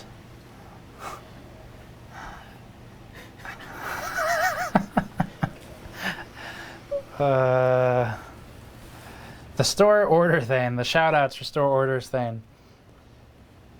I gotta find a solution for it. There are a lot of orders today. Thank you all very much. Obviously, we're ecstatic about it. It's a lot of things to read. I'm trying to also overclock this and keep it entertaining, so bear with me. A lot going on. Yeah, so we're having trouble with those settings. It's not too happy with them. I'm going to safe boot and remove a bunch of them. And I don't know what to do next. I guess I really just want to tighten the other timings. This kit should be pretty damn good. I wonder if I...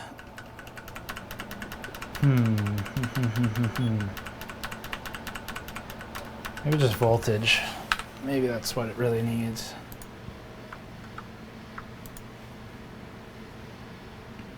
Do you think AMD would ever do a low-cost Threadripper APU? 10 bucks from Jacob. APU. I don't know. I don't think so. I'm going to go with no right now because all that die space is kind of dedicated to being Threadripper. That's like the whole point of it is a lot of CPU cores and stuff like that. A lot of cache, a lot of cores. Start pulling that away and giving 40% of the die to an APU. I don't see the value really. No, we don't want 13 volts. Don't want more volts than coming out of the power supply. Yeah, I don't really see it, to be honest. I could see why you would want it just so you don't need a GPU to boot and see video, but it doesn't seem like it fits the product.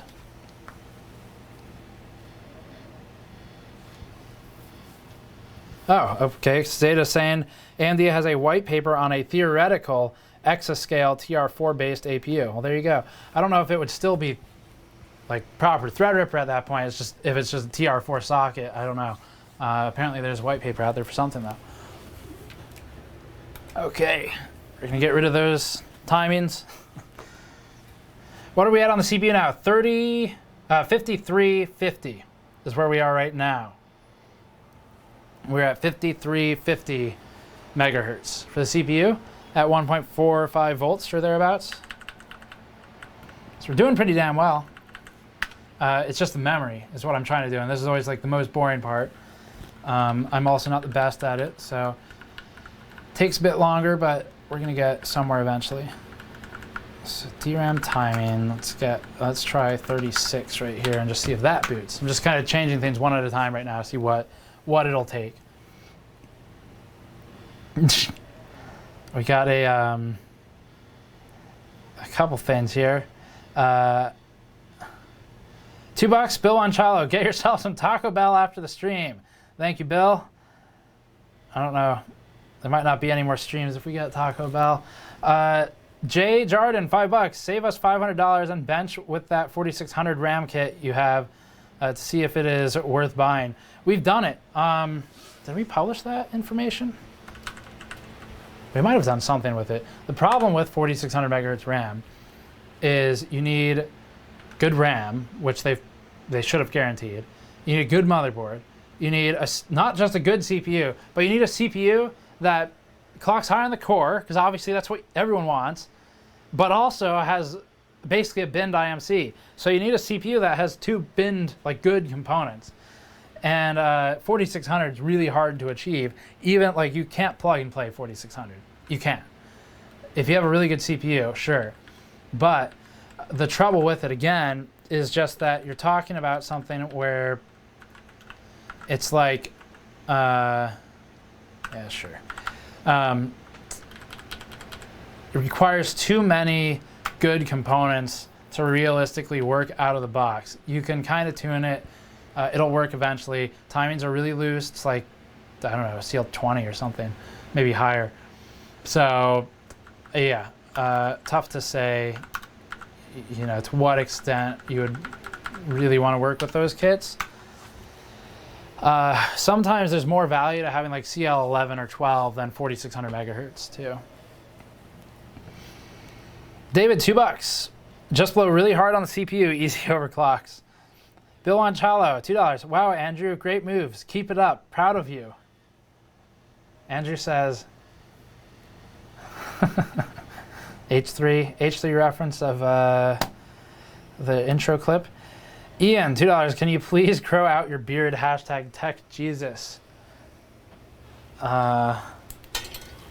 Not currently in the plans, I guess. All right. Top stable frequency so far, 5.35 gigahertz. And I might just make this kind of easy and in a second here and limit what we're doing with memory. And just see what we can get, because we only need 700 more points in Firestrike to get what I want. So I don't know, we might not need to go ham on this. Let's simplify things a bit. I'm gonna bring the frequency down this time. I'm changing one thing at a time, see if it becomes stable from one of those changes.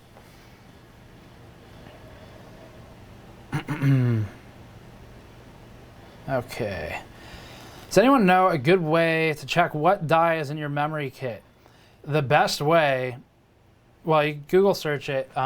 Some kits are guaranteed B die or whatever, but they're not always guaranteed. So the best way is to carefully take the heat spreader off and look at it, and then look up the number on it. And it should be online somewhere. You'll know it's B die, E die, whatever. It's booting this time. So, I don't know. Didn't like the frequency. And my timings are not very good right now because I was loosening them up to try and figure out what the problem was. But let's just run a Firestrike run anyway. It's been a little while. See if our score's gotten worse from all that, or better, because I have not really improved anything, but I've gotten it booting. Physics, not looping, windowed, no. Turn all those off. Physics, run custom, okay.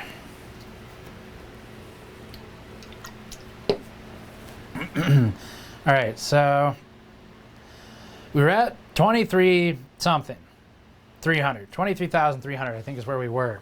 And I want 24,000. Someone's asking about the processor.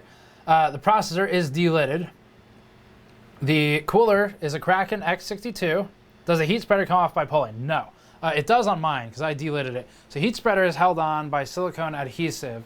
And that silicone adhesive sits around the outside of the die. So what happens is you put it in basically like a mini vise and pop the IHS off. And I'll show you where the silicone adhesive layer is on this G5500 I have in front of me in a minute. So our score, 23,100. All right, good. So it hasn't gotten worse. not really anyway. I want to run one more because there's some variance.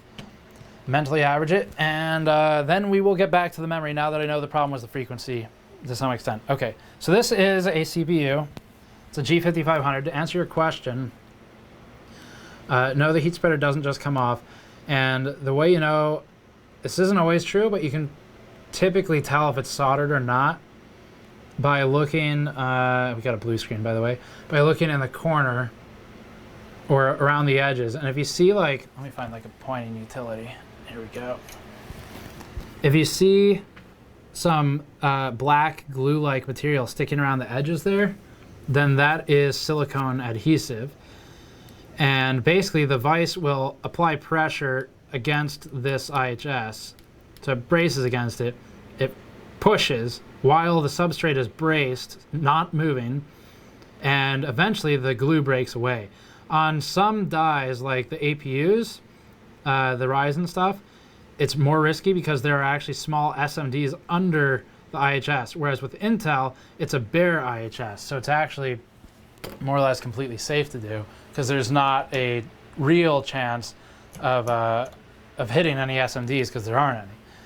All right. Yeah, let's just see if it does this one more time.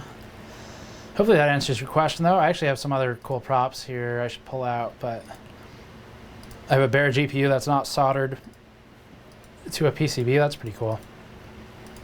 Damn it. If you didn't catch that, Firestrike does a thing where it'll recheck all the settings. Okay, well, that works too. That's actually faster. So, okay, let's get back into BIOS. Kind of have an idea of what the problem is now. So maybe we can make some progress. We're at 22,100, so damn close. Is it? Tomfoolery, $2. Just wanted to say hashtag TechJesus. Thanks for the $2, Tomfoolery. Okay. Here's my other cool prop. I'll show that off in a minute. Okay, so what do I want to do? Drop BCLK?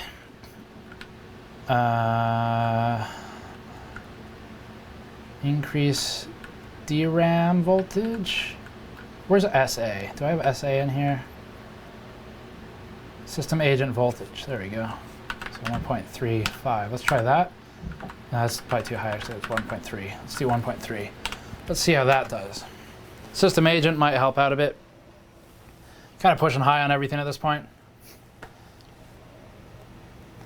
Steve, better buy tasty food with that money. Are we voting on what you get for dinner yet? I like this meme.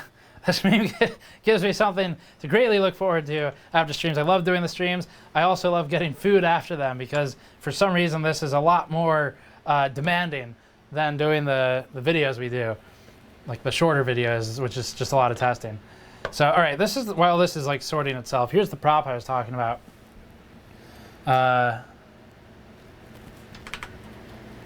Okay. So this is, sorry, one sec. I don't know what GPU this is. I got this in 2012 from an engineer in the Silicon Failure Analysis Lab at NVIDIA's old campus. So 2012, that was my first trip ever to California and first trip for business, obviously, to California. And so he had a great lab. We have an old video of it where he gives a walkthrough. I think his name is Howard Marks. And if you just search the channel for Silicon Failure Analysis Lab, it might come up. It's an old video. The quality is not very good by our standards today. It was 2012, whatever. But the stuff in the lab is really cool. And this is one of the chips he gave us.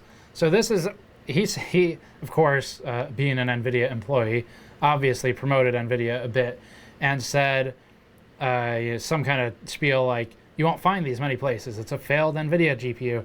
So, okay, whatever. But the cool thing was that it's a non-soldered one. So this is more or less what they look like. I mean, so you got the BGA back here, obviously not socketed to a board. So there's your substrate, there's all the ball grid array, and then you have some really small SMDs around the border, like caps and stuff like that. Silicone adhesive, or actually, you know what? Yeah, this is adhesive, and it's for that little metal bracket they used to put on the outside, and then the GPU die. So that's one of the props. Just remembered that from showing the CPU a minute ago.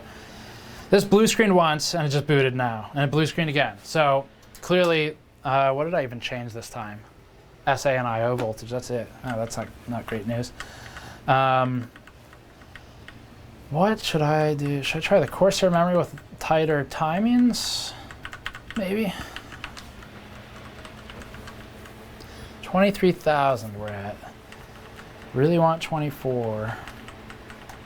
But yeah, that GPU is pretty cool. I'll check chat and see if anyone commented on it. But see if there are any benchmarking tools for Linux. There is. There's a great benchmarking tool by Phoronix. Yeah, Phoronix has a really good benchmarking tool, and it's just got like everything in it. It's free to use, I think. Buildzoid says the GPU looks like Fermi. It's probably accurate from the time. All right. Okay. Buildzoid, I see you're in chat. Any suggestions on what we should do? I need like 700 more points. I know it's doable. I'll check Discord and see if you messaged me. I could use your help at this point. So you might want to give up on 1T command rate. Okay, let's try that. Any other thoughts? Mr. Actually Hardcore Overclocking. So it's 2, I guess? What are your other thoughts? There's your memory screen. So Buildzoid, ladies and gentlemen, helping us out right now. He's messaging me on Discord. Buildzoid runs the channel Actually Hardcore Overclocking. He does some videos for us as well with PCB analysis of VRMs and components like that. We are actually, haven't announced this officially yet, but I've been talking to him about potentially trying to get him out here to do some kind of videos together in person. So he's saying you should be able to do like 4,000, 14, 14, 14, 28, 2T, 1.85. So let's try, yeah, Buildzoid, I'd like to get 16 stable first. So maybe we should just see if this 1T command rate is what was causing my boot failures before we move to CL14. Here are the other settings for anyone who wants to see them, and for Buildzoid to correct them. This I want refresh cycle time to be 300 or so. I know it can do it. It's at 510 right now.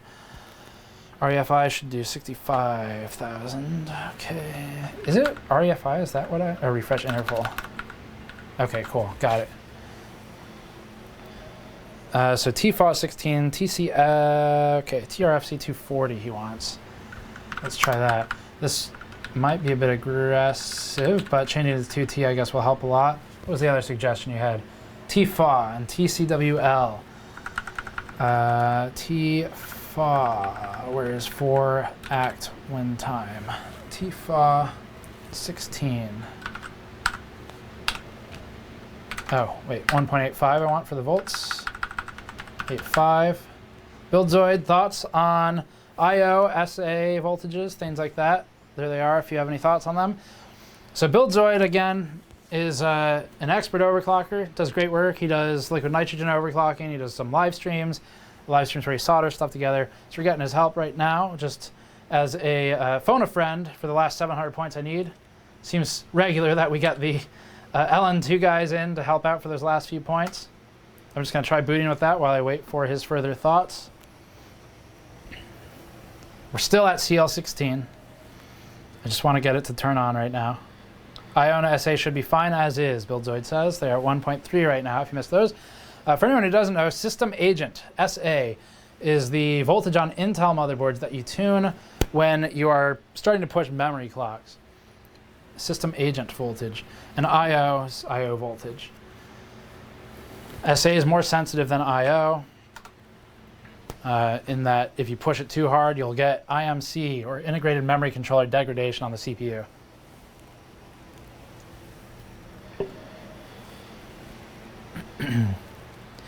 He's saying the chip should do 5 gigahertz Encore. You know, that's a good point. I haven't touched Encore, and I should. And that is definitely a very good point. All right. We have a lot of, so we got a blue screen Buildzoid. We have a lot of store orders I'm gonna have to try and get through at some point too. Hopefully once this thing's running benchmarks for stability. Okay, there we go.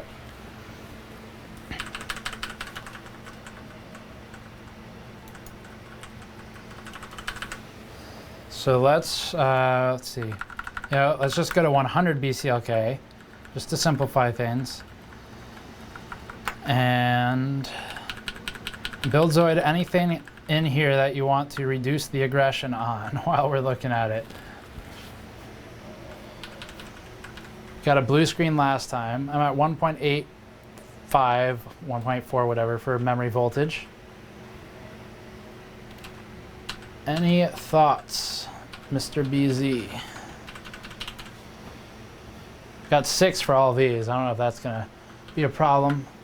That's the settings I had for the X299 motherboard with the 7980XE for our RIP LTT stream. Worked on that one. Dropped to 3866. I think our memory clock's already low. It's not 4000 right now. I think it's currently set to 3600. So 3866 would be an increase at 3400. Let's go to 36. Let's try that. Just need those last 700 damn points in Firestrike to call it.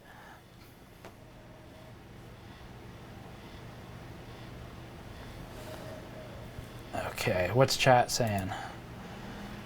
Steve showed a G200 Tesla 2.0 chip. Is that what it is? I didn't know that's what it was.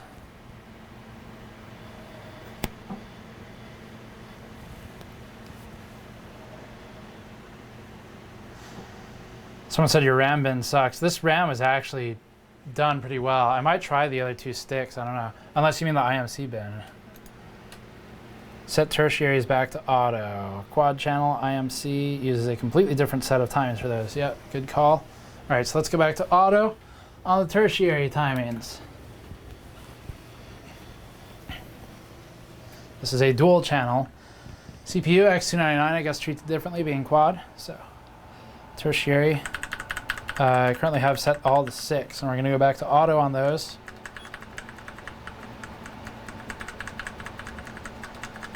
Okay. All right, here's hoping something stable. So, DRAM timing control, tertiary. Gonna go back to auto. Auto, auto, auto, auto. Okay, those are done. Okay, let's try that. This is the hashtag RIP LTT memory kit. Yeah, so this one did really well on the quad channel platform. And again, I'm not a memory overclocking expert, so we're in the area where this is what I like to do with like the overclocking streams. I knew I could hit 23,000 points, and I thought I could maybe hit 24,000. So what I like is setting a goal that's just outside of my reach through methods that I know forces me to try and do things like memory overclocking so I can learn more about them because it's my weak spot. So like choose kind of like just outside of reach goal and then fight for it and hopefully learn something. That's kind of the way I try to do these. The RAM is capable of 4,000. It's done it. And I've only got, for reference, BuildZoid and others, I've only got 2 sticks in there right now. So I don't know if the other 2 might be a better bin than these 2, but they've all done 4,000 before. Okay. Let's see. So Firestrike. Get out of here, Steam.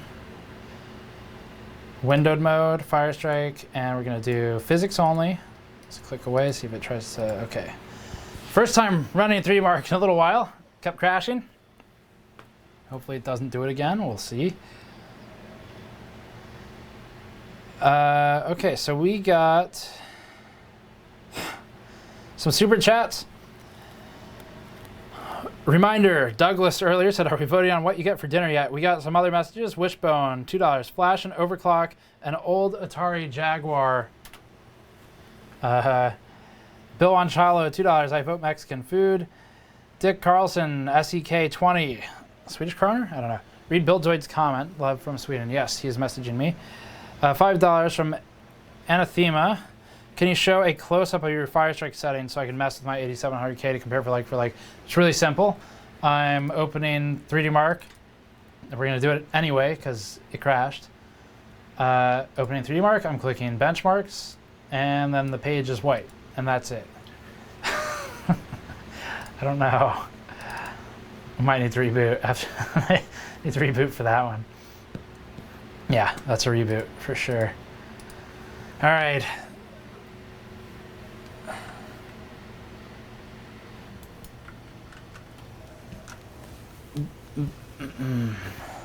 Any thoughts, Buildzoid? Increasing voltages.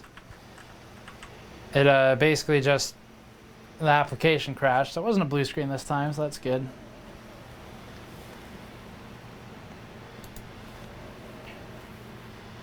Steve, can I sponsor you to review my vacuum cleaner? No, get out of here. Yeah, so the question about Firestrike settings, super easy. I open Firestrike, I click benchmarks, and I click Firestrike, not extreme, not ultra. And then I'm just, the only thing I'm changing when I do custom run is I'm disabling all of the graphics scores. And then this is the really important thing that you need to make sure you do. It's a DLC feature, actually, they started selling.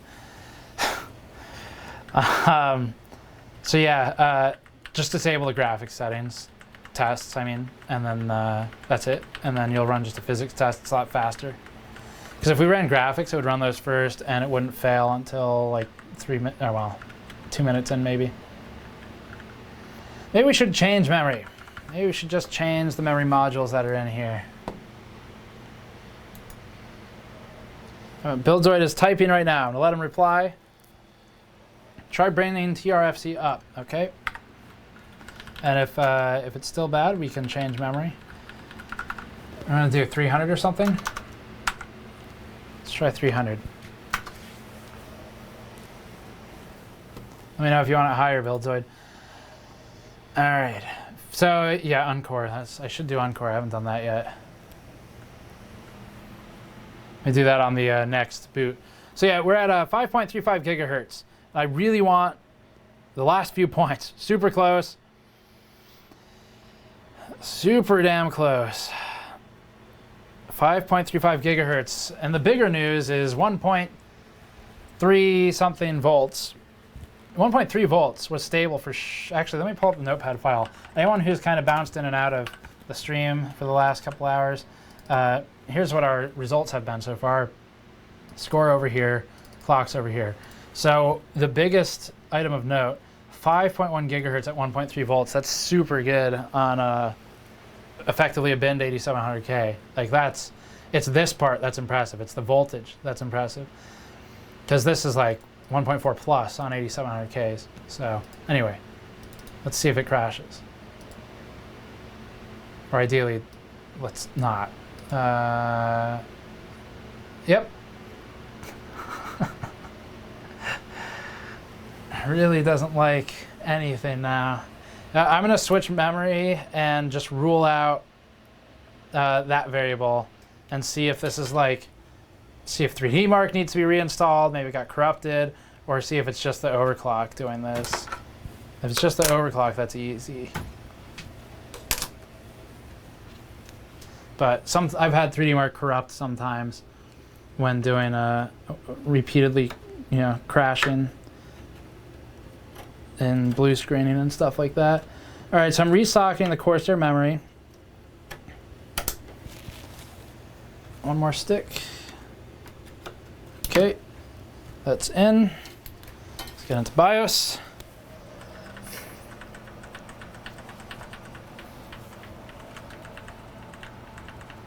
Okay. Got a couple more. $5 from Dre G. No going to dinner, hashtag Uber Eats, hashtag OC all night long. James McLeod, $5 Canadian, thank you. How much hotter, hang on. Okay. How much hotter would an NHD15 100% be doing this test over x62? I'm not sure. The NHD15 is really close to high-end CLCs. I don't think they'd be too distant, but I haven't tested this specific setup. All right, so I need to reset the memory to auto and then XMP. And this is always annoying, so we're gonna go 53, Go 101. And everything else should have remained as it was. Now let's go to DRAM timing control. Okay, so now those don't look like they reset, but whatever. Let's just see what happens. See if it doesn't crash this time.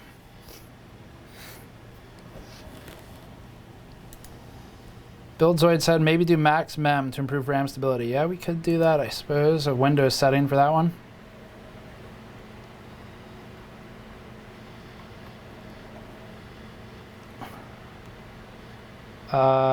Just looking at the store orders, I'm going to try and shout out a few more. I do these as quickly as I can while it's booting. Devin from Tennessee, foil shirt. Thank you very much, Devin, for your support and picking up a shirt. Kristen from Nevada, limited shirt. Thank you. Tim from New Jersey picked up a teardown shirt. Leon from Texas, or Leanne, picked up a teardown shirt and a blueprint shirt. Thank you. I think we're super low on stock on those blueprint ones. Glad you got one though. Refreshing them soon. We got an order from Lymoudis from UK. Picked up a teardown shirt, a lightweight raglan hoodie, thank you, and a blueprint shirt in the heather blue color. And we're out of, I think we're out of large on those. We might be out of XL. I think we have a few mediums. So hopefully we can get more in soon. All right, so we have the other kit back in here. And I just want to see, will this damn thing stay alive, or is like Firestrike corrupted or something? Yeah, I'm going to turn off windowed. We really don't need that on at this point. So let's just see if it survives for the first time in like over an hour. Okay. Soon from Denmark, nice. Grabbed a raglan hoodie. That's the two-tone hoodies we have that we restocked recently. And the teardown shirt. Thank you very much. Jeer from Finland.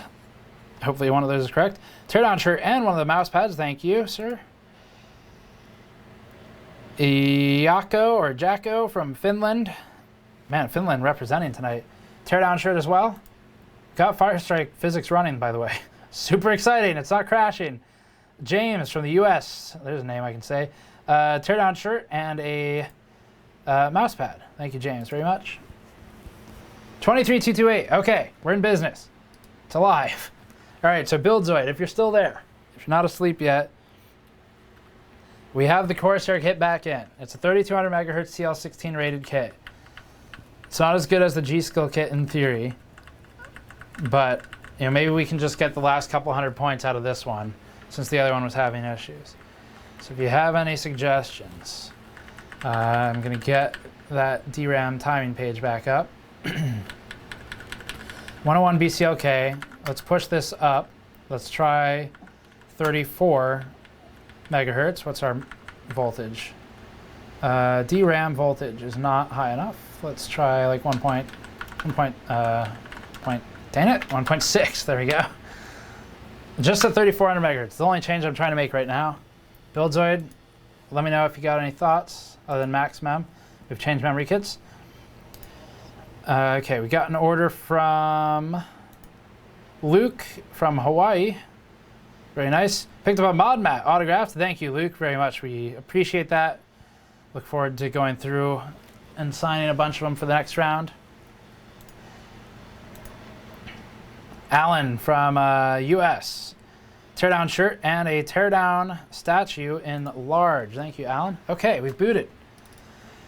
We've booted. We're at 3400 megahertz. Things are looking good so far. Firestrike is no longer just a white screen. Can't get much better than that. No, no. Okay, run. All right, let's see what we do. I'm gonna check some of the chat for a bit. 5.3 gigahertz so far. He's trying to OC memory now. Yes, we're at 5.35. 5.35 is where we are right now. That desktop makes me die inside. Yeah, well, I don't know. Test machines all day. See if you still care. All right. It's running. It hasn't died yet.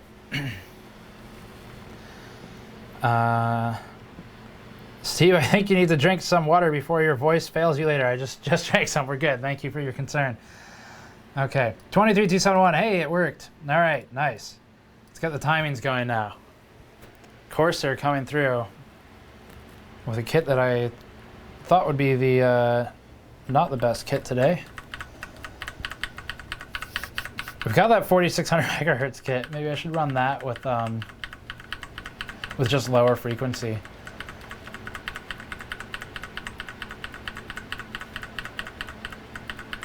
Actually, just in case, Andrew, can you ask if Patrick's still here? Can you ask him to hand you the 4600 megahertz kit? Yeah. Corsair kit, or just the whole tray.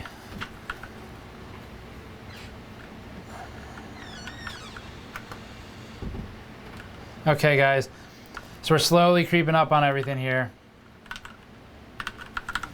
Just tightening timings, just kind of one at a time. Got the frequency boosted. Things are looking good. We might get that. We might get what we're going for here, 24K points. What size AO? 280, actually. 280 millimeters is an X62 maxed out. Imagine doing this minus the solid state. It used to take ages. Yeah, I know that. I fortunately never really had to do that. I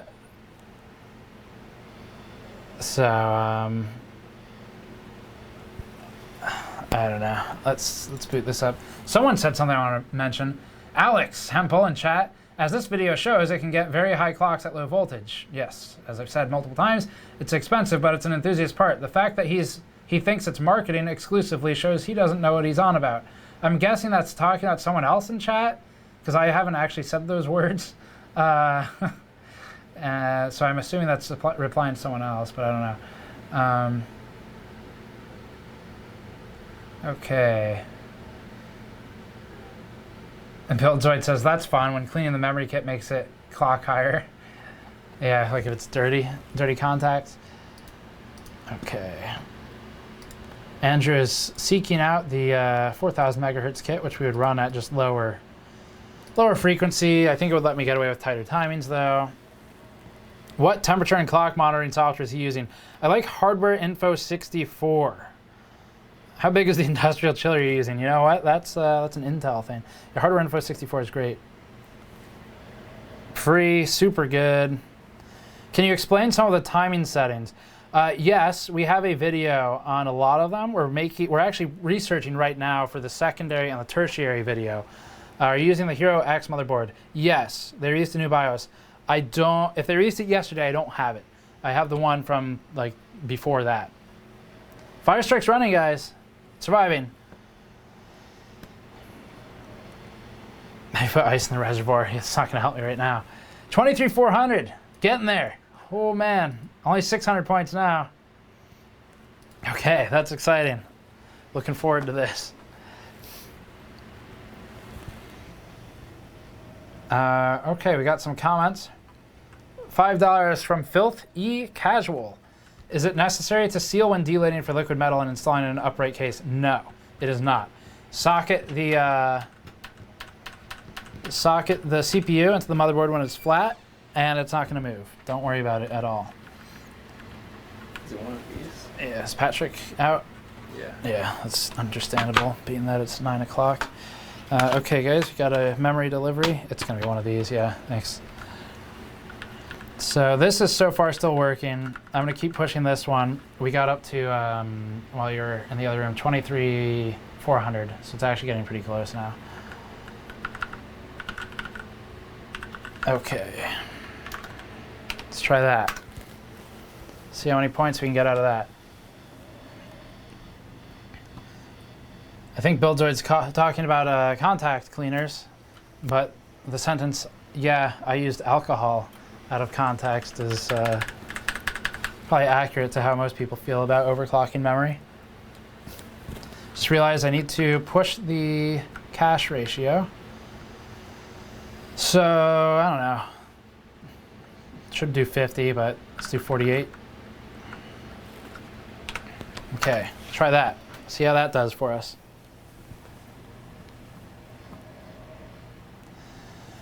Filthy E Casual got that question.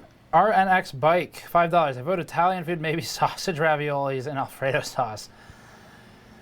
Sounds like you know what you want for dinner. That sounds pretty specific. Tomfoolery, $2. I've got a kid on the way. GN onesie when? GN onesie.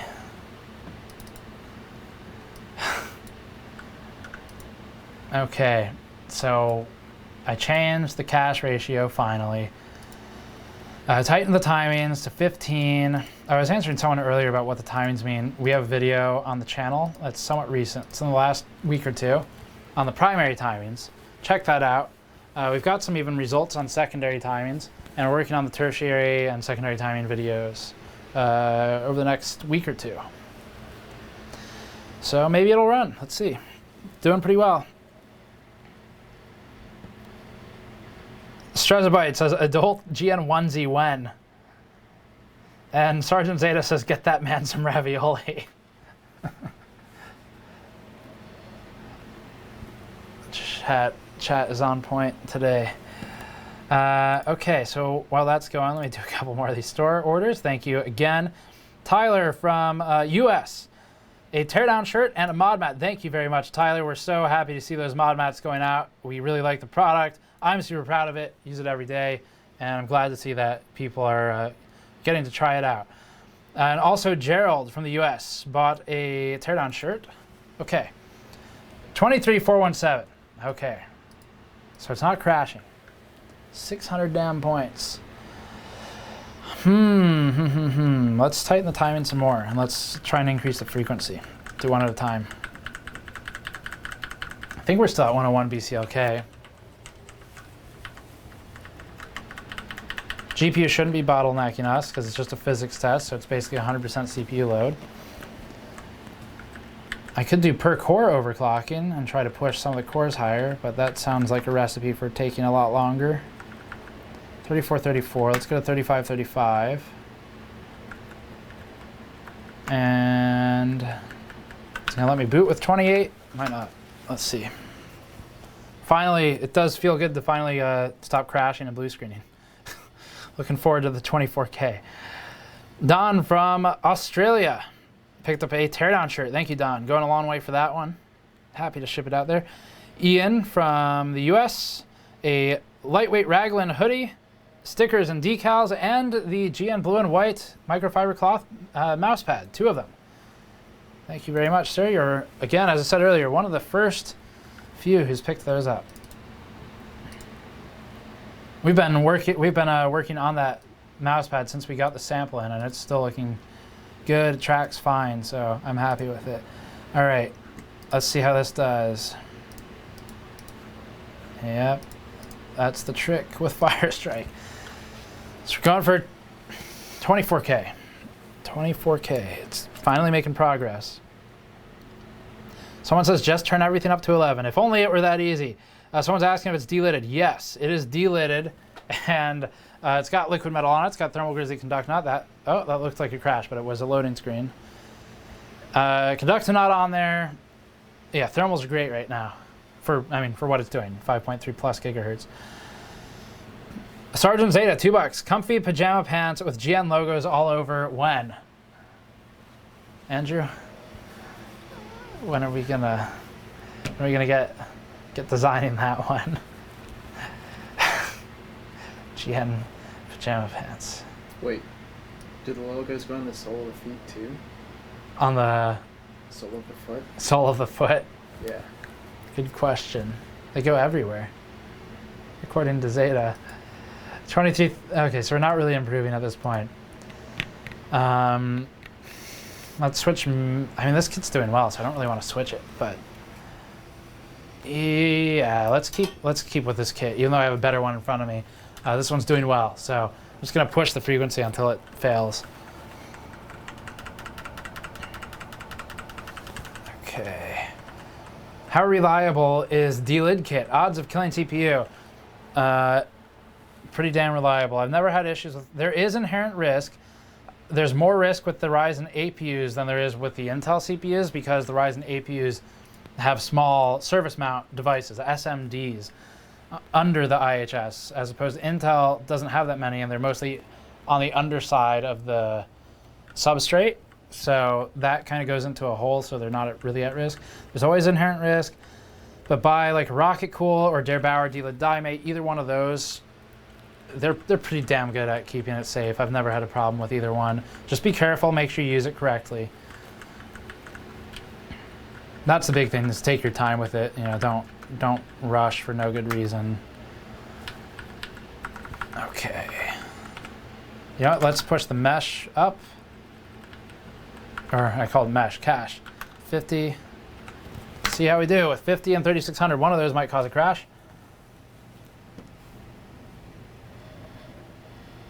Clell Biggs, a GN toolkit would be cool. That would be cool. Gary Wolf, +1 on the onesie suggestion. I too have a forthcoming child unit. You have until mid-October. Or else.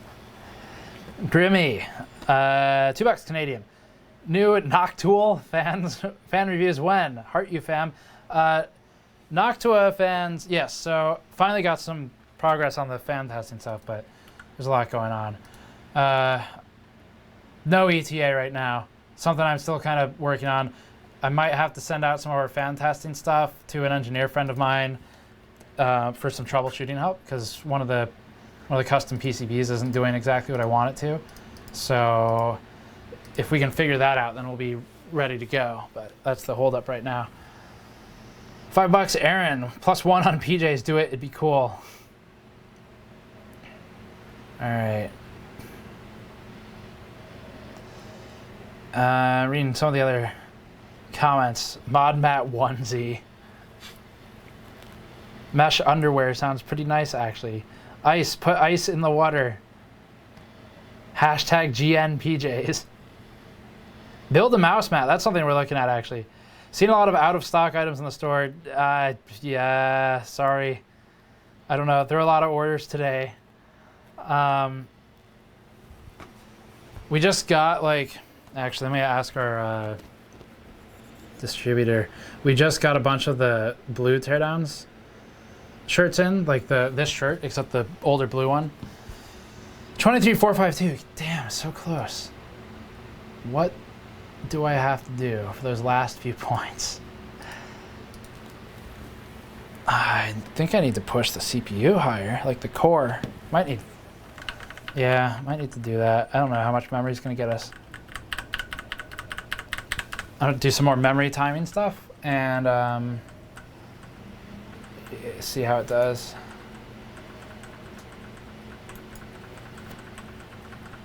Black stickers, please. I have a white car. You put them on the window. That's normally where I put mine. If you want a bumper sticker, but we could definitely look into black stickers. It wouldn't be hard to make them. I could certainly do that. Thank you for the suggestion. Okay, DRAM timing. So let's see if this can get us anything. Buildzoid, did you raise the Uncore clock yet? Yes. I raised it to 50. TRAS 28 is the lowest possible for Coffee Lake. Running Firestrike twice can boost scores. You can also bump PCLK by a few decimals. Let's try all those things. Buildzoid, here are our settings. It's 15, 15, 28. That's the lowest we can do, he's saying.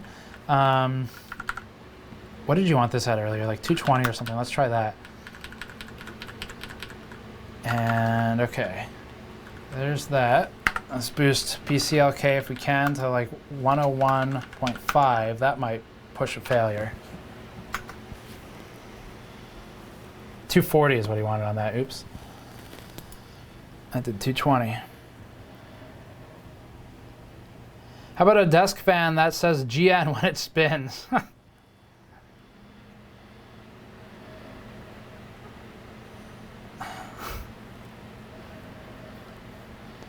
You know there's... where'd it go? You know there's anti-static wrist straps. It might make sense to sell some with GN print. Encore, Encore, Encore. Yeah, it's at 50.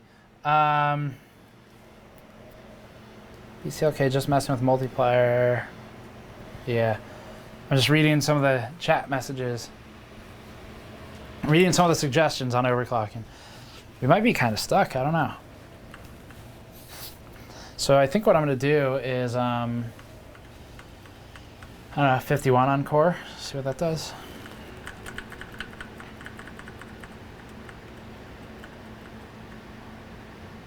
Go, go, go, go. I think it did not like the 101.5. Let's do 100. What if we push for a higher voltage? We have the thermal headroom. Let's try that. Let's try that with 101.5. Assuming it wasn't the memory that caused the crash. Oh, and TRFC changed to 240 from 220. 240. Okay. And uncore. It's kind of breaking the rule, changing a whole bunch of stuff at once. Uncore to 51. Okay, let's try that.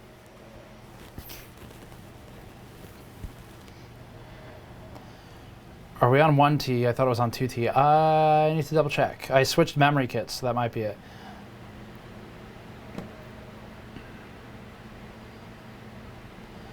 Okay, so see if it even turns on.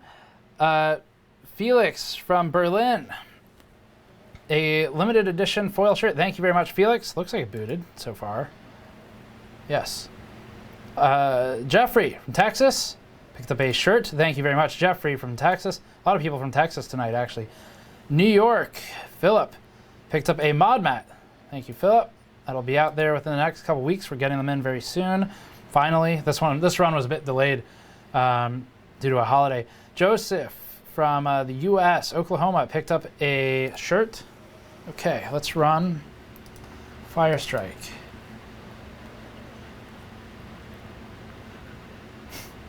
See how it does. If it's 23,400 again, I'm gonna be out of ideas. Other than pushing the core higher. Okay. So it crashed last time with settings similar to these. I just increased voltage a bit, and it's gonna run physics. Zachariah from the U.S. picked up a mod mat. Thank you very much. From Ohio. Austin from California picked up a shirt. Okay, good. That was a black loading screen. I thought it was a crash. It might go down. Nicholas from New York picked up a shirt and a keychain. Thank you, Nicholas. Robert from Bayern, Bavaria, Germany, picked up a t-shirt and a GN Blueprint shirt in the Heather material. All right. So what is it going to do? 23,745. It's so close. We actually made real progress here, guys. So that's plus 300 or so points. Finally making moves. We're stuck at 23,400 forever. I want 24,000. We're like 200 away. Dang, okay. Getting there. I probably should have run that a second time. It might have been 24. All right. So damn close. We're fine. It's good. It's good, like, to finally not get stuck anymore with boot failures. Took a while. Thank you for bearing with us, those of you who are still here. All I did was increase the voltage. What was Buildzoid's? I think it's Buildzoid's shirt on his store. Keep calm and raise V-core or something. It's basically what we're doing right now. Okay. So, what am I going to do? Frequency. Let's try frequency there. We're going to hit a blue screen at some point. Buildzoid, any thoughts? If you're hanging out still, pin them to me on Discord, please. We're pretty damn close. 23,745 was the score. Looks like it's failing to boot with 3,700 megahertz memory. So we'll go back down to 36 and find something else to tune.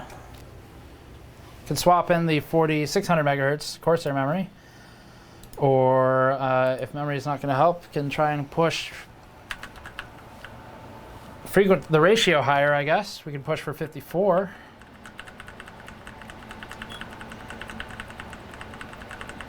just with more VCore. Order from Carlos from the US. Picked up a shirt. Thank you, Carlos. Okay. 53. This is what caused it to fail just now. Let's go down a tick. Let's try this. Let's try 54. I think it's going to crash. I'm going to push more voltage because it's within thermal tolerance, so whatever. And it's just for benchmarking. Wouldn't recommend these voltages for 24/7 use at all. Okay. What are the chances of frying this chip? I don't know. That should be fine. What are the VRM temps looking like with these kinds of voltages? Good question. I mean, it's only running for like 30 seconds at a time, and as long as it's under like 120 degrees Celsius, it's fine. So this board is pretty built out. I think Buildzoid did a video on this one, maybe. Might be on our channel, actually. I'm not sure. But it's pretty built up motherboard. Big VRM. So it's fine. It has kind of a bad heatsink, but I don't know. It's only running, again, 30 seconds at a time. What did I just change? I went to 52. So it did not like 52. I'm going to try more voltage. And I might put a fan on the VRM, but it seems fine. We try higher BCLK, drop multiplier, and higher mesh. We could try that. That might work. Let's try that approach. So let's try 102 BCLK. And let's try 52 multiplier, which will put our frequency at 50. What do I do? 53. What is that? 53 would be 5400. Let's try 52. Frequency will be a bit lower. And let's try the higher mesh, 52. And let's see if that boots. I don't know if that'll be a lower score. It's 50 megahertz slower technically, but everything else is faster.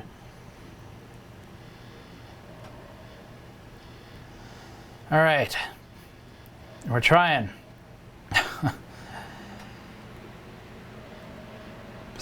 We got a couple super chats. Alex, $5. My comment was in reference to someone else. Oh, yeah. Figured. Also, any reason you don't do more open loop content? Too time consuming, not enough interest. Space. I don't have enough space. We're kind of maxed out on our benches. Open loops take a lot of space. Cleaning them takes a lot of space. So we can do it, but you know, need a bit more space, which we're working on. That looks like a no-go. I'm going to leave it alone for a second, but it looks like it's not going to work.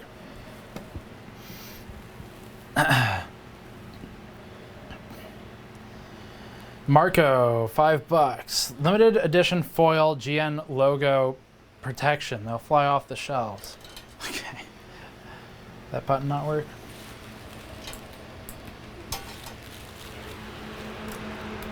Okay. Safe boot once again. Man, this is overclocking, guys. This is what it is when you get stuck. So damn close. Dude, where are you at? I took an hour-and-a-half nap and came back. You're still going. Welcome back. We are at 5350 megahertz on the CPU. We're at 23,745 points on the Firestrike physics score. I want 24K. And I think that brings you up to speed. Memory's been a big thing for us. I'm actually considering, I'm going to swap the memory right now. Just why not? We are kind of hitting a core limitation, but maybe a bit more frequency would help. I think we're going to be limited on the IMC bin to some extent though. 3200, that's not what I want. Where's my insane kit? 4600. Can we show this label just to let everyone know what we're working with right now? We're not going to run this at 4600 for a number of reasons. So it's really small, but on that label, you'll see 4600 C19. 19, 26, 26, 46. Those are some timings. I'm going to run this lower, like way lower, and hope that the chip quality, which is guaranteed on these, is enough that I can run tight timings with a lower frequency rather than high frequency and loose timings.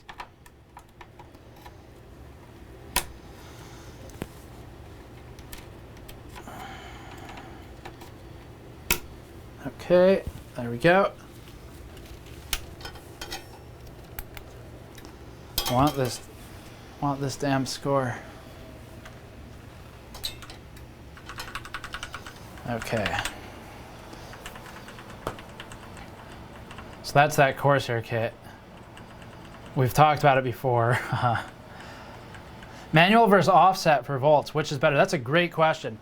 Offset's really good if you want to keep some of the power saving features, because what offset does is if you tell it to offset by X, 0.1, then whenever it's doing something, the CPU will still pull whatever amount of voltage it thinks is appropriate for that task and then offset it by 0.1, as opposed to a manual override, where it just always pulls whatever you type in. So if you're like actually using it daily, offset makes a lot of sense because it will consume less power and you'll get the same end effect. It's just sometimes it's a bit less stable, so that's the trouble with it. And leave all these alone. So we're going to try 15, even though it's a CL19 kit. And we're just not going to run it at, we're going to run it here where it was. And was it unstable with this? It might have been unstable because of the CPU settings. I'll check in a minute. I think BCLK might be unstable on this one. Yeah, we're at 5.35 gigahertz. We're just swapping memory, see what we can do. Are you going to restock GN logo keychains? Are they out of stock? If they are, the answer is yes. We have a lot of them actually coming in right now. They're in production, so they'll be here within probably 3 weeks or so. We're going to have a whole bunch of them in stock. I'll make sure to let everyone know in a news video or something like that. We're restocking a lot of stuff right now. We sold out of tons of stuff in the stream.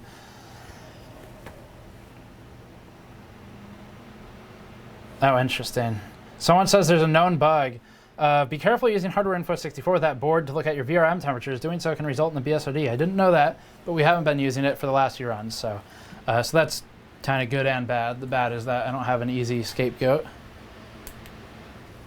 All right, we're going to drop the BCLK.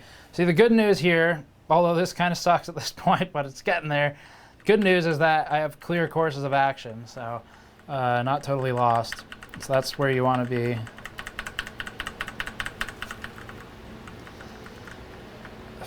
.101.5, and let's drop this back down to 51. Okay, try that. Okay.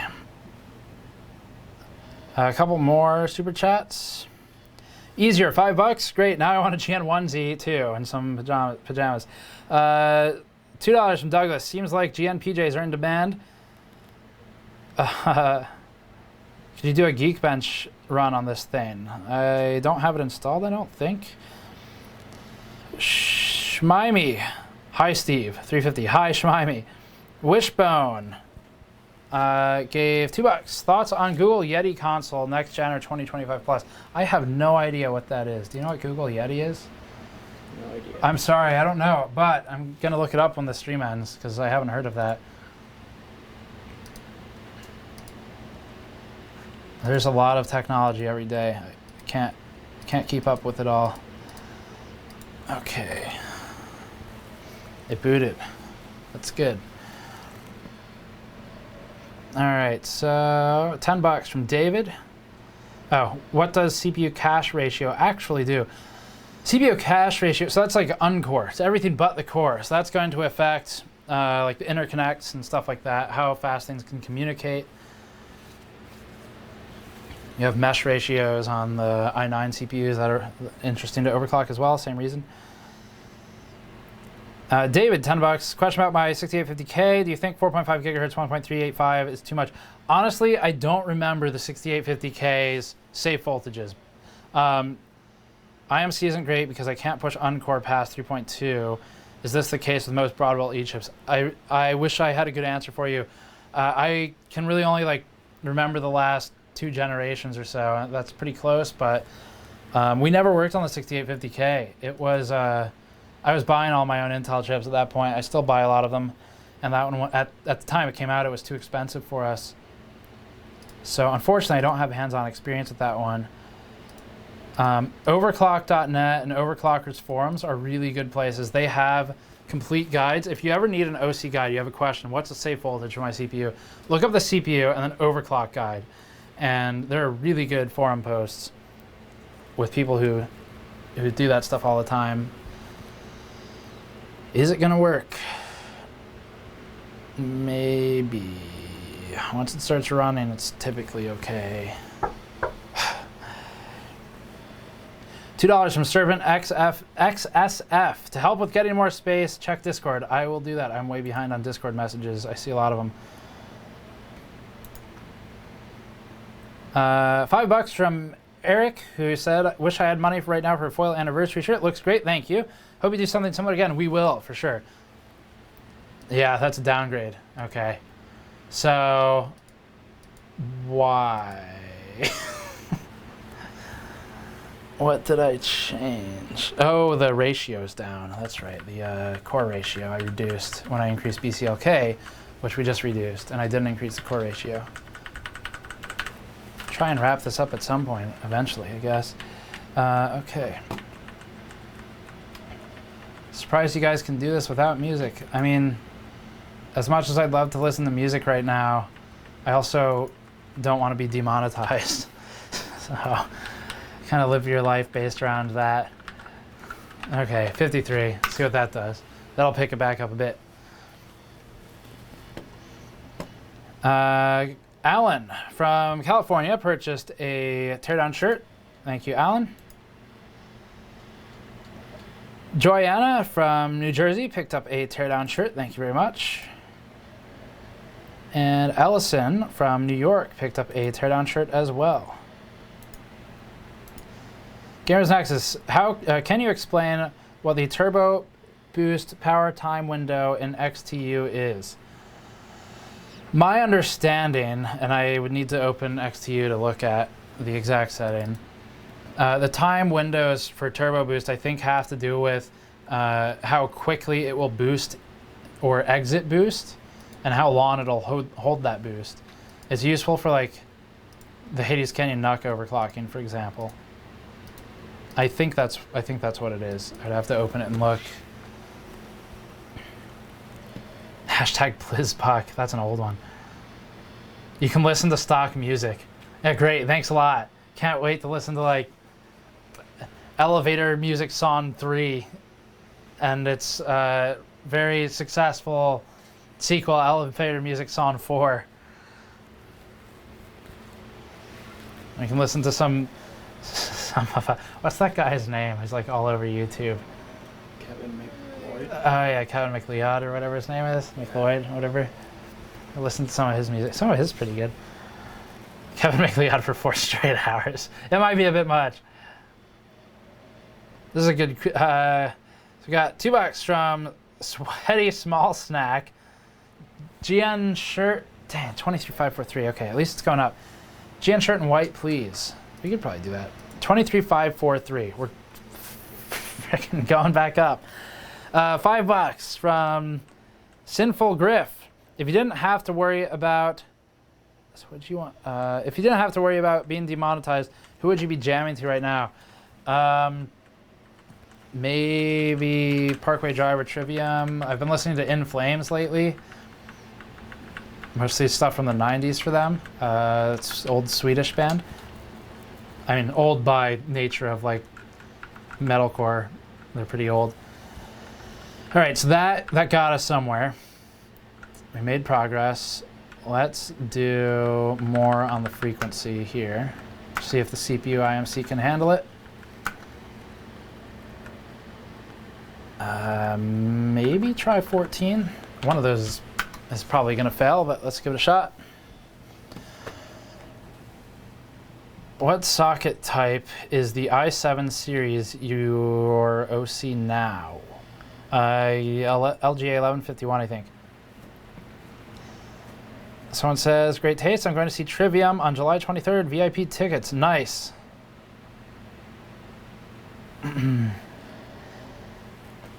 What are your expectations on 9000 series CPUs? Worth it or another disappointment? Not sure. I don't know really anything official about it or unofficial.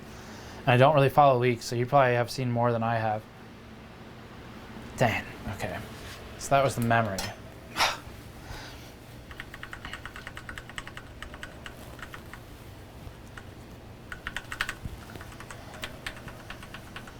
In Flames brings me back to my high school days. Yeah, they've been around a while.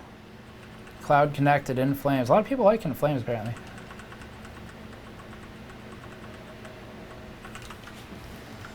In Flames, Parkway Drive, Trivium. Used to listen to a lot of Maiden, still do occasionally. Where did I was at 3654. Oh, I also did the, I did a lot of things at once. So let's leave the frequency where it is, and let's bring this back up to 15 and see what that does.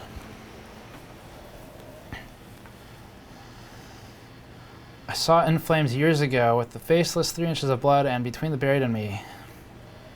BT Bam is good. Protest the Hero is really good too.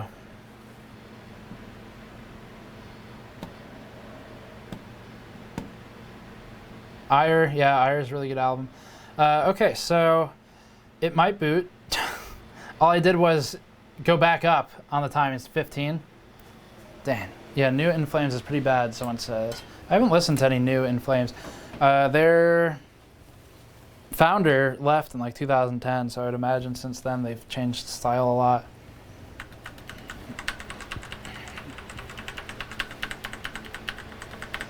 All right, so we're gonna go back down on something, or up on the voltage, or something like that. Let's do this, 1.8. Try that. More voltage.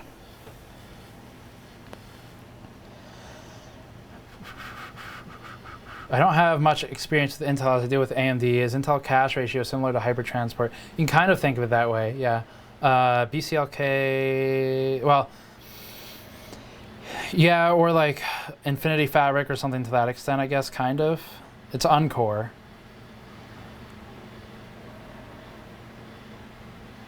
Google's Project Yeti is an Ouya for cloud game streaming.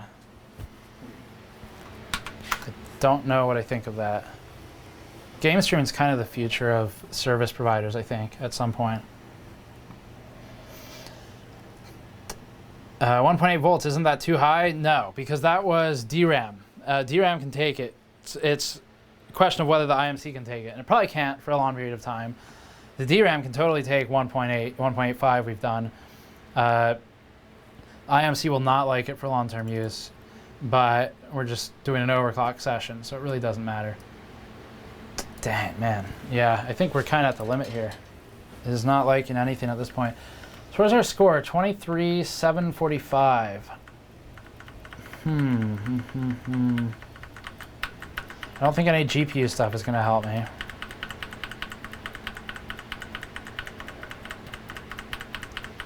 What else can I even try? We can go back up on the frequency here, and then we can do, let's try 1414 again.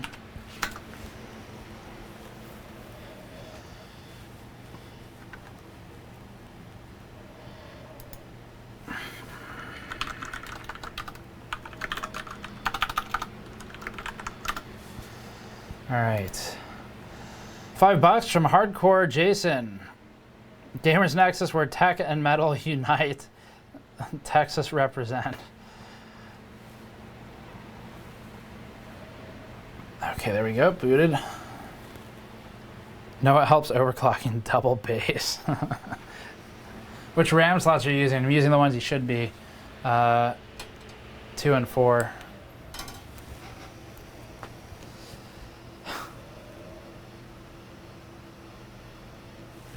Do you know when B450 motherboards are launching? No.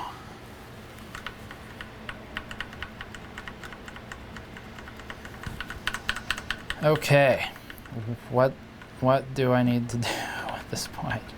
What is it unhappy about? I guess it's unhappy about that 14. It's 15, 15. And I think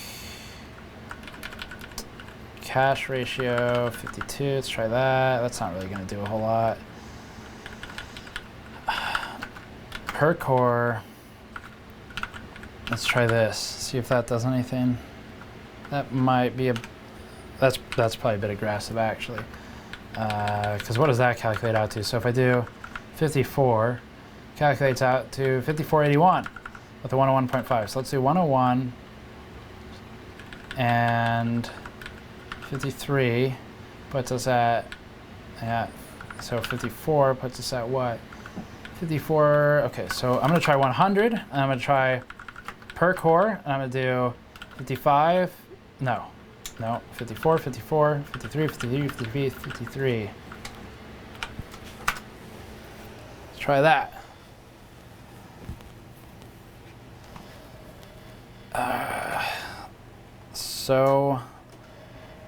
The CPU is actually doing fine. It was the RAM I was having trouble with. I think the CPU is just kind of at its limit here, which is like 5350 megahertz apparently. David, $5 Canadian. Hi Steve, would you recommend replacing an R9 390 with Vega 64? Should I hold off until Navi? I don't know when Navi is going to come off. So same thing I said earlier, where if you are happy with your current system, then keep using it. And if you have points where you you have noticeable things you could improve with a different GPU, then just upgrade now. Because Navi's not around the horizon immediately. If you want AMD, there's no immediate timeline for it, which means it's a little while out. I wouldn't recommend necessarily Vega 64. I like Vega 56 a lot, and it can more or less become Vega 64, especially if you're willing to flash BIOS on it and apply an overclock. Like it's within single-digit percentages of Vega 64. So I like that card. 56 I like a lot. 64 I never particularly liked at the price. AMD kind of killed their own value. Yeah, I don't know. This is more or less done, I think.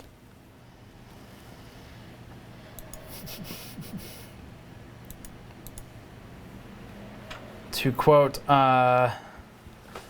Kingpin from Computex, when he was working on RoboClocker with the Titan V and had been pushing it for 7 straight hours under LN2 all day, he's like running around trying to get a Firestrike score, and he was just having trouble with stability, just like we are here. And he was going, "She's Dunsky, Steve. She's Dunsky. I think she's done, Steve." He kept saying it. He got it to work though. Every time he said his system was done, he got it to clock up some more. We have a video of that. We have a video of the, I think I called it like 5.7 gigahertz overclock or something. Memory problem. Yeah, we have one with Kingpin in it with me. That was pretty fun. Oh, okay. Apparently the memory problem wasn't catastrophic.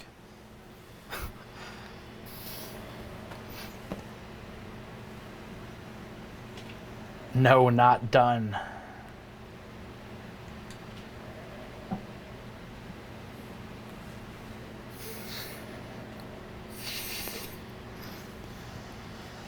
All right, so it's running.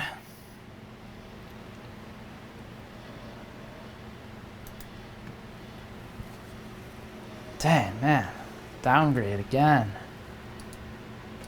I don't have a ton of ideas here. This memory is really good. So, I don't know, maybe the IMC might be a bit limited on the CPU. That's where we get into talking about binning the cores and the IMC. You can only do so much with what you have. So, don't know. I've got memory timings to where I'm pretty happy with them as far as I know timings. We're at 100, that was at 54, okay, so maybe that was pushing it a bit. Let's just do yeah, sure. Let's do 1.5 volts. Let's do it. Don't know if we're gonna have the thermal headroom, but it feels like we are. Can you pass me one of those Noctua fans right there? Either one. Thanks. So I'm just gonna plug this fan in and stick it on top of the socket where the VRM is, just in case that's getting issues at this point. Because we are demanding a lot of it at 1.5 volts now. I'm just going to try and sit this kind of on top of it somewhere. There we go. Just sitting right on top of the CLC tubes.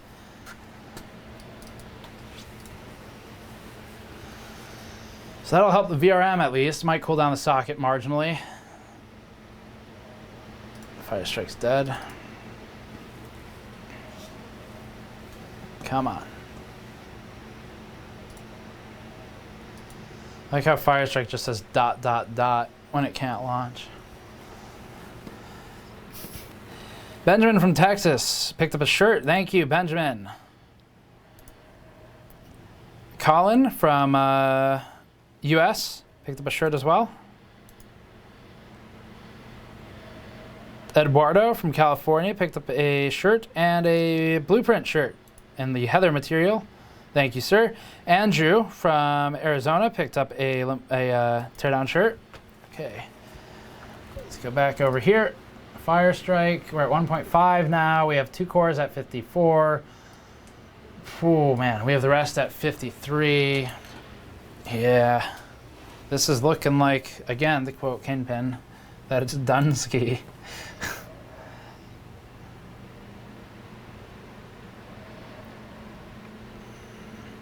What you say for Vega 56 and 64, would you say the same when 64 is only 7% more?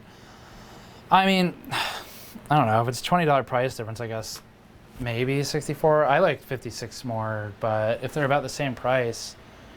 The thing is, the performance isn't really there, but like even the, I don't know, 20 bucks maybe. I might do it. You can tend to overclock 56 a bit higher in frequency because there's less thermal density, fewer cores to worry about.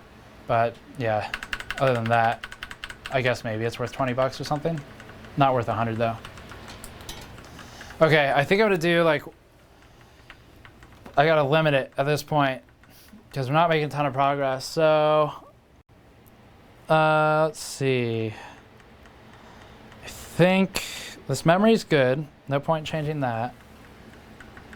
IMC might not be great. So I think what we're gonna do is back down on the per cores or change which core it's on. Like maybe do 54 on just one of them. And that's just not going to get us a ton though. We can probably come down on this a bit. We can go up on SA is not really going to help us at this point. Frequency, that can go up, maybe 3,700. That's not really worth it either. I'm looking for stuff to get us like hundreds of points gains. I think we're going to be under because we've lowered BCLK. So there we go. That'll help that. 53. I'm going to try 101, 54 on a single core, and see what that does.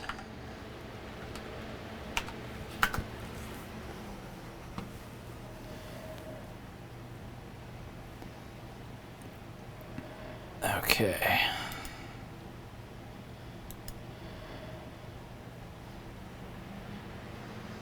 Someone says I'm on my second 8700K. The first one lasted 3 days. Why? Buildzoid suggested running back-to-back without changes. I've done it. The problem is it has to complete the test. And right now it's just crashing. So we were successful for a while, but I've gotten more aggressive with it because I'm really, really trying to close this out. So it's not like in that 54 multiplier. So I'm going to drop that back to 53. And I think we're going to stop touching the multiplier at that point. That's going to be it. And it's just BCLK and memory, which I can't do a lot more with. So 53, 101.5, okay. Okay.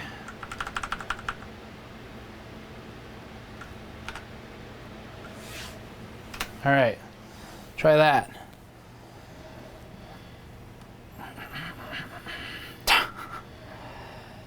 $2 from Irish Giant. What ice cube are you using? None right now. Tacos for dinner, 442 from Abe Lincoln. Thank you, Abe Lincoln. Good to have you here. I've heard about you. Bruce Lane, $5. Greetings from Atlanta. Put in an order for a foil shirt and can't wait. Keep up the awesome work and good luck. Thank you very much, Bruce, for your support. Okay, it booted.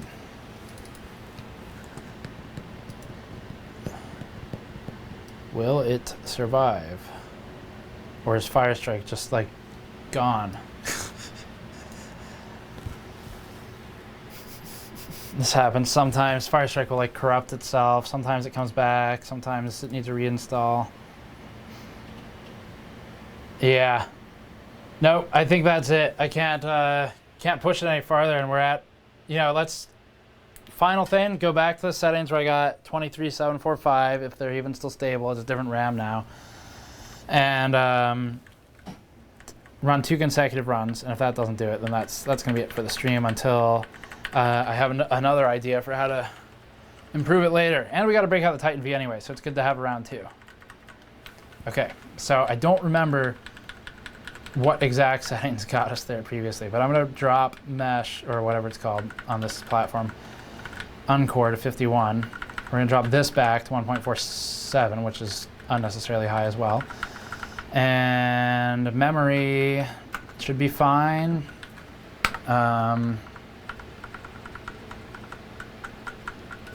Might need to go 101 on BCLK. 53, yeah, let's do that. 101 on BCLK. And let's give that a shot. That should at least maybe pass. Gerald from Florida picked up a teardown shirt. Thank you, sir. Marco from Switzerland picked up a shirt as well. Thank you, Marco. Christopher from the US grabbed a keychain and a shirt. Mario from Florida picked up a shirt as well. It's going to ask me to do a restart on this, I think. Yep. Okay, so restart my PC.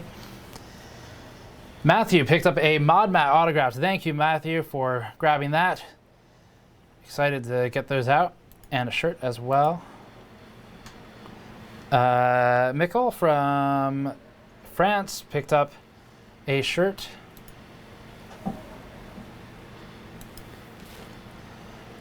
Autographed ModMat and a shirt for Sebastian in the US. Thank you, Sebastian.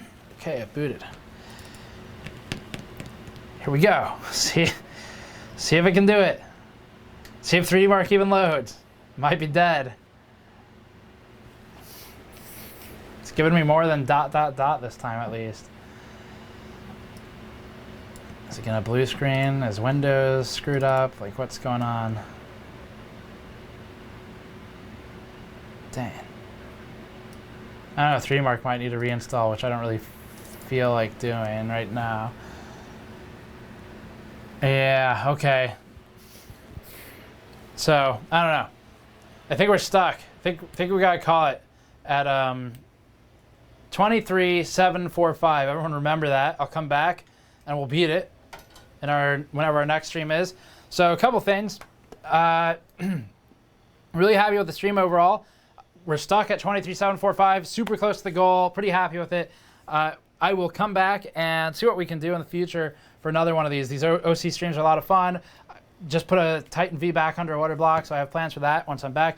I'm going to be in Vancouver for Linus's thing, LTX, this weekend. So we're still getting work done, but I'll be up there, probably do a couple videos with some of the YouTubers up there, so keep an eye out for those. Subscribe, of course. And what else is going on? We have content in the pipe surrounding the 8086K. Tomorrow we'll have a volt frequency content piece, which actually I didn't go as far as here, so we'll probably recap this too. But big takeaway here again is that at a given frequency you can run a lower voltage, which is lower heat and power. So we were at like 1.3 for 5.1 gigahertz, which is crazy good. And that's just because it's a binned 8700K. So that's what that comes down to. Really good chip though, performs well up until 5350 megahertz, and then I'm just stuck, and I don't know what to do at that point onward. So let me read the last couple chats and things. Had $5 from David. Hit that 24K and get some KFC. Do you like KFC? At this point, I like any kind of food at all. Carl Dennis, and we will get that 24K in the next stream. It gives us something to come back for. Carl Dennis, $10. Thanks for the awesome live stream. Keep doing what you all do. Thank you for the support, Carl, and for enjoying and watching the stream. GNPJs, hashtag. Shout out, Sergeant Zeta, shout out to the best cameraman and 3D modeler, Andrew. For something that got binned by Intel, that's relatively disappointing. Did okay, I guess. Can't really, I don't know. I expect a bike check on your GN Steve channel. I can do that, for sure. If the cat is present, 24K will be possible. Yeah, probably. How many unread store emails do I have? I don't know, like, I can try and shout out everyone with the store purchases. There are a lot of them. It'll take a while. Let me go through a few. I try and do these quickly. So Cody from Pennsylvania picked up a shirt, and Sean from US grabbed a shirt. By the way, guys, for the next streams, make sure you subscribe and keep an eye on our Twitter page, twitter.com/gamersnexus. So that's where I will announce them. We'll try and announce them in the news videos as well. This was a really fun stream. We'll definitely do more of them. Subscribe so you can catch them. I don't know if I'll stream while I'm at LTX at all, but I'm planning to do like an onstage Q&A with Linus where it'll be fun. We'll have like two opposing or different viewpoints on something. So I think that'll be a lot of fun to talk about. Like, for example, we can provide the viewpoint of a large, you know, like obviously very successful outlet and a smaller outlet with two different types of content, how we approach things like YouTube being a problem and how YouTube changes and stuff like that. So that'll be a lot of fun. But anyway, subscribe if you're not. I'm going to read through some of these orders now. And we'll have another live stream where I try and hit 24K somewhat soon, in the next couple weeks. But otherwise, thank you very much for watching. If you're going to tune out, I get it. Let me read a few of these, and then we'll close out officially. So Daniel from US picked up a shirt. Thank you, Daniel. We got, oh man, that is a Mustangs by Matt. Oh, Grimes, I know you. From Georgia picked up a shirt. Thank you, Grimes. Mark from the US picked up a shirt as well. Let me simplify this. If it's not a shirt, I'll specify. Tyler from Pennsylvania, thank you very much for your purchase on the store. Chris from Florida grabbed a couple of things. Justin from US grabbed a shirt. Tommy from Texas picked up a mod mat. Thank you very much, Tommy. Love seeing those sales because they're big and they take a lot of space, and we're proud of them. Want them to get used, but also they take up a lot of space. William picked up a shirt. I said I would cut that phrasing. Prism from US picked up decals. Teardown Crystal for Michael in the US. There are a lot more of these, but I can do it. I can do it quickly in the next 5 minutes. Jacob from Virginia was just there not long ago. Picked up a shirt as well. Jeffrey from the US. Thank you, sir, for your store purchase and supporting us during this very long stream. William, US, picked up a keychain and shirt. We got Sean, US, picked up a shirt as well. Making a dent in them. All right, I'm going to check chat for a second for however many of you are still here. Okay, so any questions?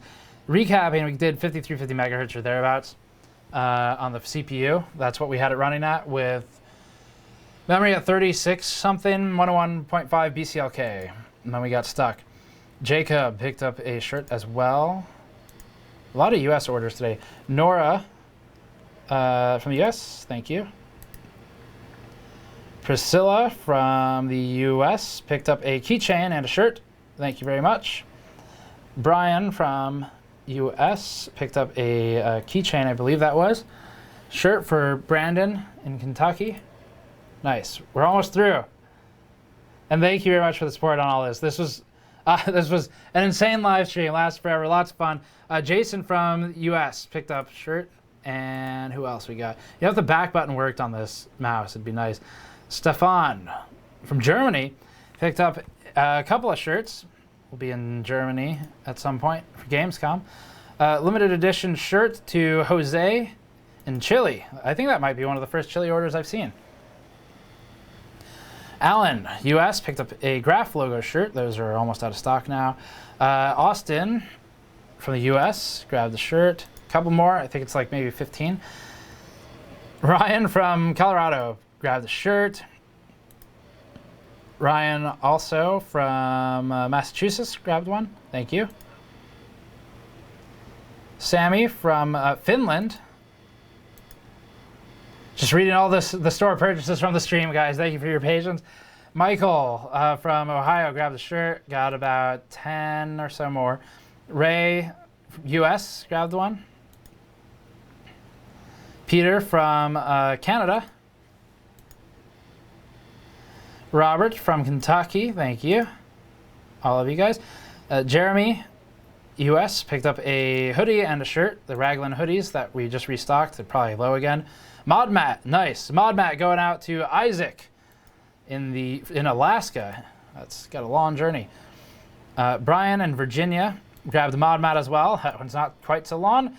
And we got William in US picking up a shirt.